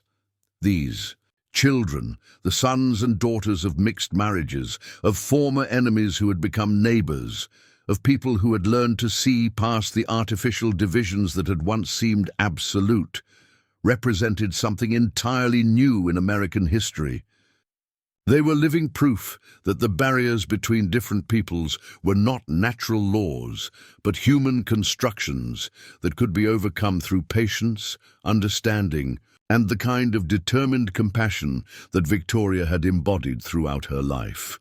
The morning of Victoria's 63rd birthday brought visitors that would have been unimaginable in 1870. A delegation from the newly formed University of Texas had arrived to discuss establishing a permanent research station at Harmony Springs, recognizing that the community's success in bridging cultural divides offered lessons that could benefit the entire nation. The delegation was led by Dr. Elizabeth Montgomery, one of the first women to earn a medical degree in Texas, who had specifically requested to meet with Victoria to learn about her innovative approaches to healing. What Dr. Montgomery found challenged every assumption she had held about frontier medicine and social organization. Victoria's medical facility now occupied a 3-story building that housed not only treatment rooms and surgical facilities that rivaled those found in major eastern cities, but also a library containing medical knowledge from dozens of different cultural traditions, a teaching hospital where students learned to combine the best elements of various healing systems, and research laboratories where new treatments were developed by teams that included university-trained doctors, traditional Indian medicine men, and Mexican curanderos. "Mrs. Henderson," Dr. Montgomery said as Victoria guided her through the facility, "I must confess that nothing in my medical training prepared me for what I'm seeing here. You've created something that transcends the boundaries between different medical traditions in ways that the finest medical schools in the country haven't achieved." Victoria smiled as she watched a young Cherokee woman demonstrate acupuncture techniques to a group of medical students, while an elderly German doctor explained the scientific principles behind traditional herbal remedies. "Dr. Montgomery, I think the mistake most people make is assuming that different approaches to healing are competitive rather than complementary. Every tradition has insights that others lack. The key is creating an environment where people feel safe sharing their knowledge." This philosophy of inclusive learning had produced results that defied conventional wisdom about both medicine and social organization. Diseases that had once devastated frontier communities were now prevented or treated using combinations of traditional and modern techniques. Child mortality rates in Harmony Springs were lower than those found in most major cities, and life expectancy exceeded national averages by nearly a decade. But perhaps more remarkably, the community had avoided the social problems that plagued other frontier settlements. Violence between different ethnic groups was virtually unknown. Economic opportunities were distributed more equitably than in most American communities, and educational levels, measured by literacy, numeracy, and practical skills, surpassed those found in much more populous areas. "The secret to this success," Victoria explained to her distinguished visitor, "lay not in any particular policy or program, but in the fundamental approach to human relationships that had evolved from her original decision to help a wounded enemy. When you treat people as human beings first and everything else second," she said, "you discover that most of the problems we think are inevitable are actually the result of fear and misunderstanding." Dr. Montgomery spent 3 days observing life in Harmony Springs, conducting interviews and taking detailed notes that would eventually become the foundation for an influential book about alternative approaches to social organization. But the conversation that stayed with her longest took place on her final evening, when Victoria invited her to dinner with what had become the closest thing to an extended family the medicine woman had ever known. The dinner guests that night represented the living history of Victoria's quarter-century of work on the frontier. Ayana, now a distinguished middle-aged man who served as liaison between multiple tribal groups and state government officials, attended with his wife Sarah, a former schoolteacher from Pennsylvania, who had come west to establish schools and stayed to marry the Comanche leader she had initially feared. Their 3 children switched effortlessly between English and Comanche throughout the meal, discussing their studies at the Harmony Springs Academy, with the same enthusiasm they showed for traditional hunting and riding skills they learned from. And their father, Silver Moon, Victoria's longtime Cherokee assistant, brought her husband David, a freed slave who had become one of the most successful ranchers in the region, and their twin daughters, who were preparing to attend medical school in Philadelphia while maintaining their connections to Cherokee healing traditions. Thomas Rivers, the mixed-blood interpreter who had become Victoria's closest advisor, was accompanied by his wife Maria, a Mexican woman whose family had settled in the area 3 generations earlier, and their 4 children, who spoke Spanish, English, and 3 different Indian languages with equal fluency. Desert Wind, now in his 80s but still sharp-minded and influential, completed the circle with his great-nephew James, a young man who had earned a law degree from Harvard University and returned to Harmony Springs to help navigate the increasingly complex legal issues that arose as the community's success attracted both admiration and opposition from various quarters. As Dr. Montgomery listened to the easy conversation that flowed around the table, mixing languages, cultural references, and perspectives in ways that created something entirely new while honoring all the traditions represented, she began to understand that she was witnessing more than just successful social integration. She was seeing the emergence of a new kind of American identity that transcended the racial and cultural categories that dominated national political discourse. "Mrs. Henderson," she said during a lull in the conversation, "I have to ask you something that's been puzzling me since I arrived. How did you know that this approach would work? When you first decided to help that wounded warrior, did you have any vision of what it might lead to?" Victoria considered the question while watching Ayana help his youngest daughter practice writing Cherokee syllabary characters alongside English letters. "Dr. Montgomery, I think you're giving me too much credit for planning something that mostly grew organically from one decision after another. When I found Ayana bleeding by my creek, I wasn't thinking about social theory or political implications.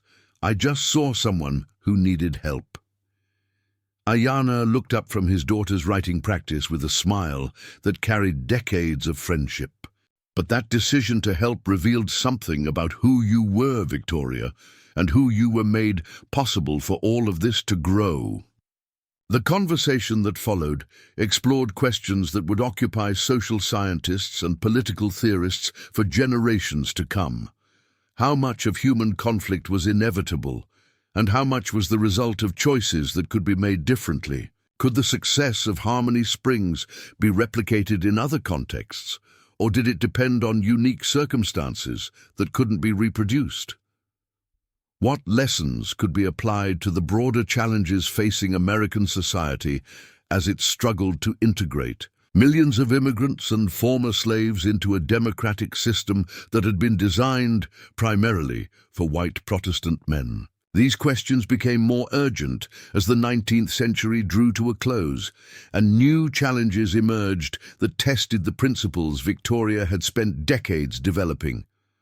The Spanish-American War brought refugees from Cuba and the Philippines to Texas, including people whose cultural backgrounds were entirely unfamiliar to even the diverse population of Harmony Springs. Economic depressions created tensions over jobs and resources that strained relationships between different ethnic groups, and the rising influence of pseudo-scientific racial theories challenged the fundamental assumption that all people possessed equal human dignity and potential.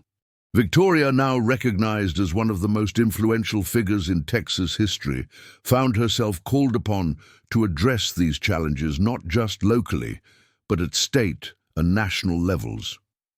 Her testimony before congressional committees helped shape federal policies toward Indian tribes and immigrant communities. Her writings on medical practice influenced the development of public health systems across the American West, and her example inspired a generation of social reformers who saw in her work proof that American ideals of equality and opportunity could be realized in practice. But perhaps her most important contribution during these later years was the way she helped prepare the next generation to carry forward the work she had begun. The young people who had grown up in Harmony Springs possessed skills and perspectives that equipped them uniquely to address the challenges of an increasingly complex and interconnected world. James Desert Wind, the Harvard-trained lawyer, used His legal expertise to help other communities navigate the complex federal regulations that governed relationships between different ethnic groups.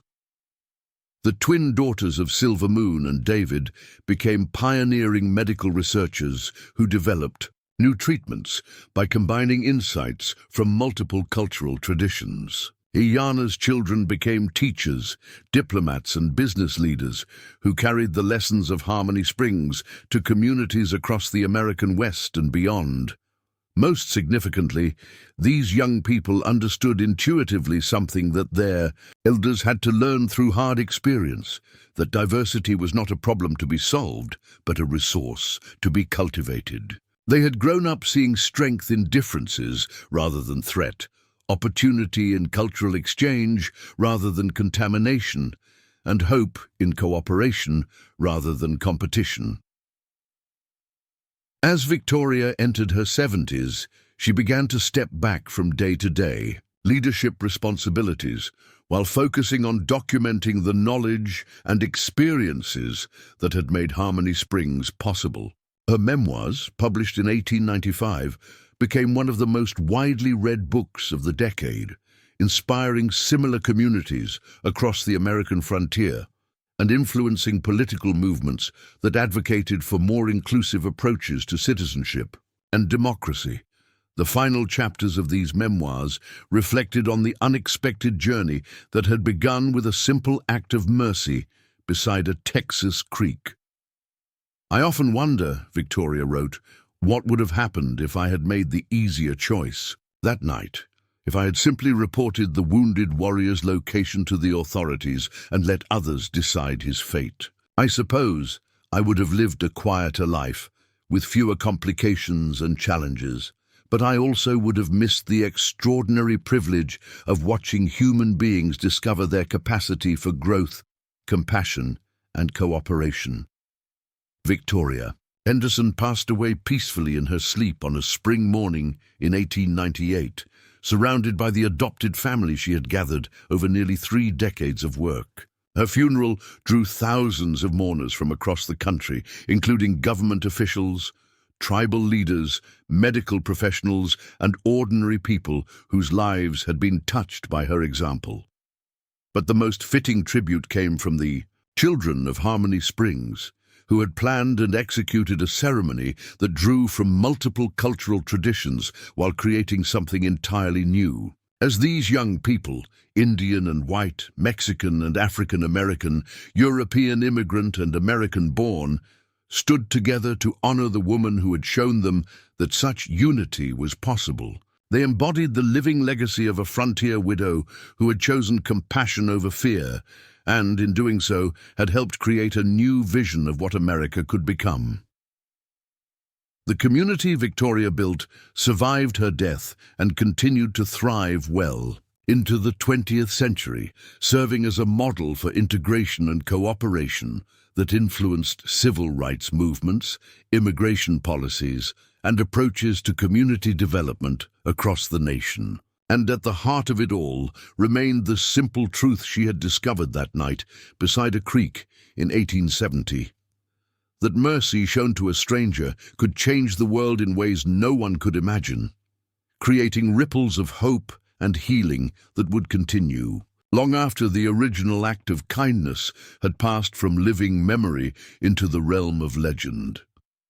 100 years after Victoria Henderson first saved a dying Comanche warrior beside a Texas creek, her great-great-granddaughter Elena Martinez Henderson stood before a gathering that would have seemed impossible to imagine in 1870. The auditorium at the University of Texas at Harmony Springs, built on land that had once been Victoria's simple homestead, contained representatives from 53 nations gathered for the International Conference on Conflict Resolution and Cultural Integration.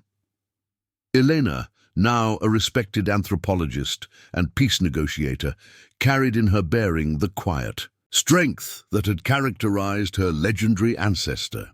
At 45, she possessed the same penetrating intelligence that had allowed Victoria to see past surface differences to underlying humanity, combined with advanced education and global experience that equipped her to address conflicts spanning continents and cultures.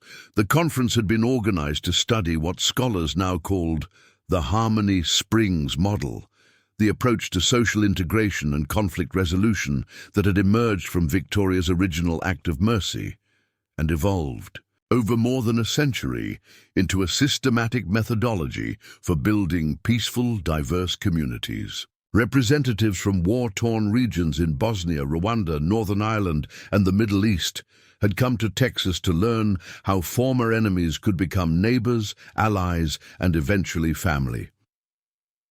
As Elena rose to deliver the keynote address that would close the week-long conference, she carried with her a small leather pouch, the same medicine bundle that Ayana had given to Victoria all those years ago, passed down through generations as a reminder of the moment when everything changed. The objects inside had been supplemented over the decades with tokens from other significant moments in the community's history, creating a physical record of how mercy could multiply across generations. Distinguished delegates, Elena began, her voice carrying the same quiet authority that had characterized Victoria's approach to leadership. You have come here seeking techniques and strategies for resolving conflicts in your own communities. But what I want to share with you today is simpler and more challenging than any methodology. The story of how one woman's choice to see humanity in an enemy changed the trajectory of American history. The audience, which included Nobel Peace Prize winners, heads of state, and leaders of international humanitarian organizations, listened with the attention typically reserved for revelations of state secrets as Elena began to tell the story that had been passed down through her family like a sacred trust. But this telling was different from previous accounts. Elena had spent years researching primary sources, interviewing descendants of the original participants, and analyzing the social and political forces that had shaped the community's evolution. Her version included details that previous historians had missed or minimized, revealing the full complexity of what Victoria had accomplished and the obstacles she had overcome. My ancestor was not a saint, Eleanor told the assembled delegates. She was a practical woman who made a practical choice based on values that seemed obvious to her, but revolutionary to her time. She chose to treat a wounded enemy as a human being in need of help. Everything that followed, this university, this community, the methodologies you've studied this week, grew from that single decision.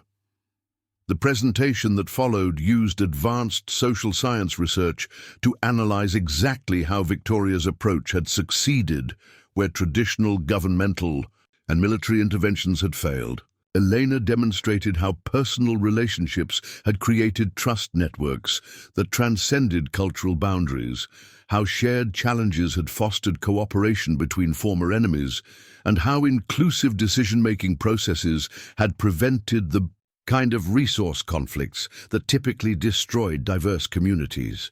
But the most powerful moment came when Elena introduced special guests who embodied the living legacy of Victoria's choices. Walking onto the stage with the measured dignity of his 93 years came Joseph Iron Wolfe, Ayana's grandson, now one of the most respected tribal elders in North America. Beside him walked Dr. Sarah Cloudwalker, great-granddaughter of the Cherokee chief who had sought refuge in Victoria's community, now serving as director of the World Health Organization's Traditional Medicine Initiative. Most remarkably, Eleanor was joined by Professor Ahmed Hassan, a Palestinian scholar whose grandfather had immigrated to Harmony Springs in 1923 after hearing stories of the Texas community where Arabs and Jews, Christians and Muslims could live together peacefully. Professor Hassan had become one of the world's leading experts on conflict resolution, carrying lessons learned in Texas back to the Middle East, where he facilitated dialogue between communities that had been enemies for generations. What you see before you, Elena said as these three remarkable individuals stood together, is proof that the boundaries we think divide us are less permanent than we imagine. These distinguished scholars and leaders represent communities that were supposedly destined to be eternal enemies. Yet here they stand as colleagues, friends, and family members in a community that began when one woman chose mercy over fear. Joseph Iron Wolf stepped forward to speak, his weathered voice carrying across the auditorium with the authority of nearly a century of experience. My grandfather Ayana used to tell me that the medicine woman saved more than his life that night by the creek. She saved his soul from hatred, his children from the poison of endless revenge, and his people from a future that offered only war and defeat. Dr. Cloudwalker added her own perspective on the medical innovations that had emerged from Victoria's inclusive approach to healing. What we now call integrative medicine, the combination of traditional and modern healing practices, began in this community because one woman was wise enough to learn from everyone who could teach her something about helping people heal. Today, techniques that were pioneered here save lives around the world. Professor Hassan spoke last, his accent carrying traces of both Arabic and Texas drawl in a combination that perfectly embodied the cultural fusion that characterized Harmony Springs. I grew up hearing my grandfather's stories about the lady who taught Texas that enemies could become family. When I returned to Palestine to work for peace, I carried those stories with me. They remind me every day that even the deepest hatred can be transformed by individuals willing to take the first step toward understanding. As Elena resumed her presentation, she shared research findings that would influence international policy for decades to come. Studies of Harmony Springs had revealed that communities built on principles of inclusion and mutual respect showed measurably better outcomes across virtually every social indicator: lower crime rates, higher educational achievement, better public health, stronger economic development, and greater innovation in addressing complex challenges. Perhaps most significantly, longitudinal studies had demonstrated that children raised in such environments developed cognitive and emotional capabilities that equipped them to succeed in an increasingly interconnected global society. They showed enhanced problem-solving skills, greater cultural fluency, and stronger capacity for empathy and cooperation. Exactly the qualities needed to address challenges like climate change, pandemic response, and international conflict that required unprecedented levels of global cooperation. The lesson of Harmony Springs, Elena told the delegates, is not that conflict can be eliminated from human society. Conflict is inevitable whenever people with different needs and perspectives share limited resources. The lesson is that conflict can be transformed from a destructive force into a creative one when people are willing to see their opponents as fellow human beings facing similar challenges. The conference's final session focused on practical applications. Of these insights, delegates worked in mixed groups, deliberately pairing participants from conflicting regions and backgrounds to develop action plans for implementing similar approaches in their own communities. The energy in the room was electric as former enemies discovered common ground, and longtime allies found new ways to deepen their cooperation. But Eleanor's most important presentation was reserved for the conference's closing ceremony, when she shared Victoria's personal writings that had never been made public before. These intimate documents revealed the daily struggles, doubts, and small victories that had characterized the medicine woman's journey from isolated widow to transformational leader. My ancestor wrote in her private journal, Elena read, "I sometimes wonder if I'm being foolish to think that one person's choices can matter in a world so filled with hatred and violence. But then I watched children playing together, children whose grandparents were sworn enemies, and I know that every act of mercy creates possibilities that didn't exist before." These words, written more than a century earlier, seemed to speak directly to delegates grappling with conflicts that often seemed intractable. They offered hope that individual actions could indeed change historical trajectories, that mercy was not naive idealism but practical wisdom, and that the future remained open to transformation through choices made by ordinary people in extraordinary moments. The conference concluded with a ceremony that honored not just Victoria's memory, but the countless unnamed individuals who had chosen compassion over hatred, cooperation over conflict, and hope over despair throughout human history. Delegates planted trees from their home countries in the memorial garden that surrounded Victoria's original cabin, creating a living symbol of how different roots could strengthen the same soil. As representatives from around the world returned to their home communities, they carried with them more than academic insights or policy recommendations. They carried the living proof that change was possible, that enemies could become family, and that mercy shown to a single stranger could ripple across generations to touch lives on every continent. Elena remained in the memorial garden long after. The last delegate had departed, standing beside the simple grave marker that bore only Victoria's name and the dates of her birth and death. The elaborate tombstones and monuments that marked the resting places of presidents and generals seemed insignificant compared to this modest stone that commemorated a woman whose only claim to fame was choosing kindness when it would have been easier to choose fear. As the Texas sun set over the community that had grown from Victoria's simple cabin, Eleanor reflected on the weight of the legacy she had inherited. In a world still torn by conflicts that seemed to prove the impossibility of peace between different peoples, Harmony Springs stood as eternal testimony to a different truth. That individual choices matter, that mercy multiplies across generations, and that even the humblest acts of compassion can change the trajectory of human history. The echo of Victoria Henderson's mercy, first shown to a dying Comanche warrior beside a Texas creek in 1870, continued to reverberate through the 21st century, inspiring new generations to believe that no conflict was too deep to bridge, no enemy too bitter to become a friend, and no act of kindness too small to transform the world. In the end, Victoria's greatest achievement was not the community she built or the policies she influenced or the institutions that bore her name. Her greatest achievement was proving that mercy was not weakness, but the strongest force in the human experience, capable of turning strangers into family, enemies into allies, and impossible dreams into everyday reality.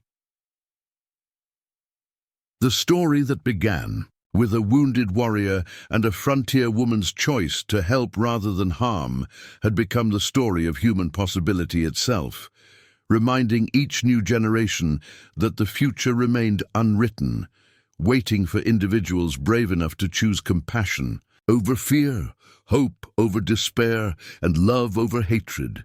And somewhere in the vast Texas sky that stretched endlessly above Harmony Springs, the spirits of Victoria Henderson and Ayanna Ironwolf looked down on the world they had helped to heal, their bond of friendship eternal proof that mercy truly was the medicine that could cure any wound, bridge any divide, and transform any heart willing to receive its healing power. Up next, you've got two more standout stories right on your screen. If this one hits the mark, you won't want to pass these up. Just click and check them out. And don't forget to subscribe and turn on the notification bell so you don't miss any upload from us.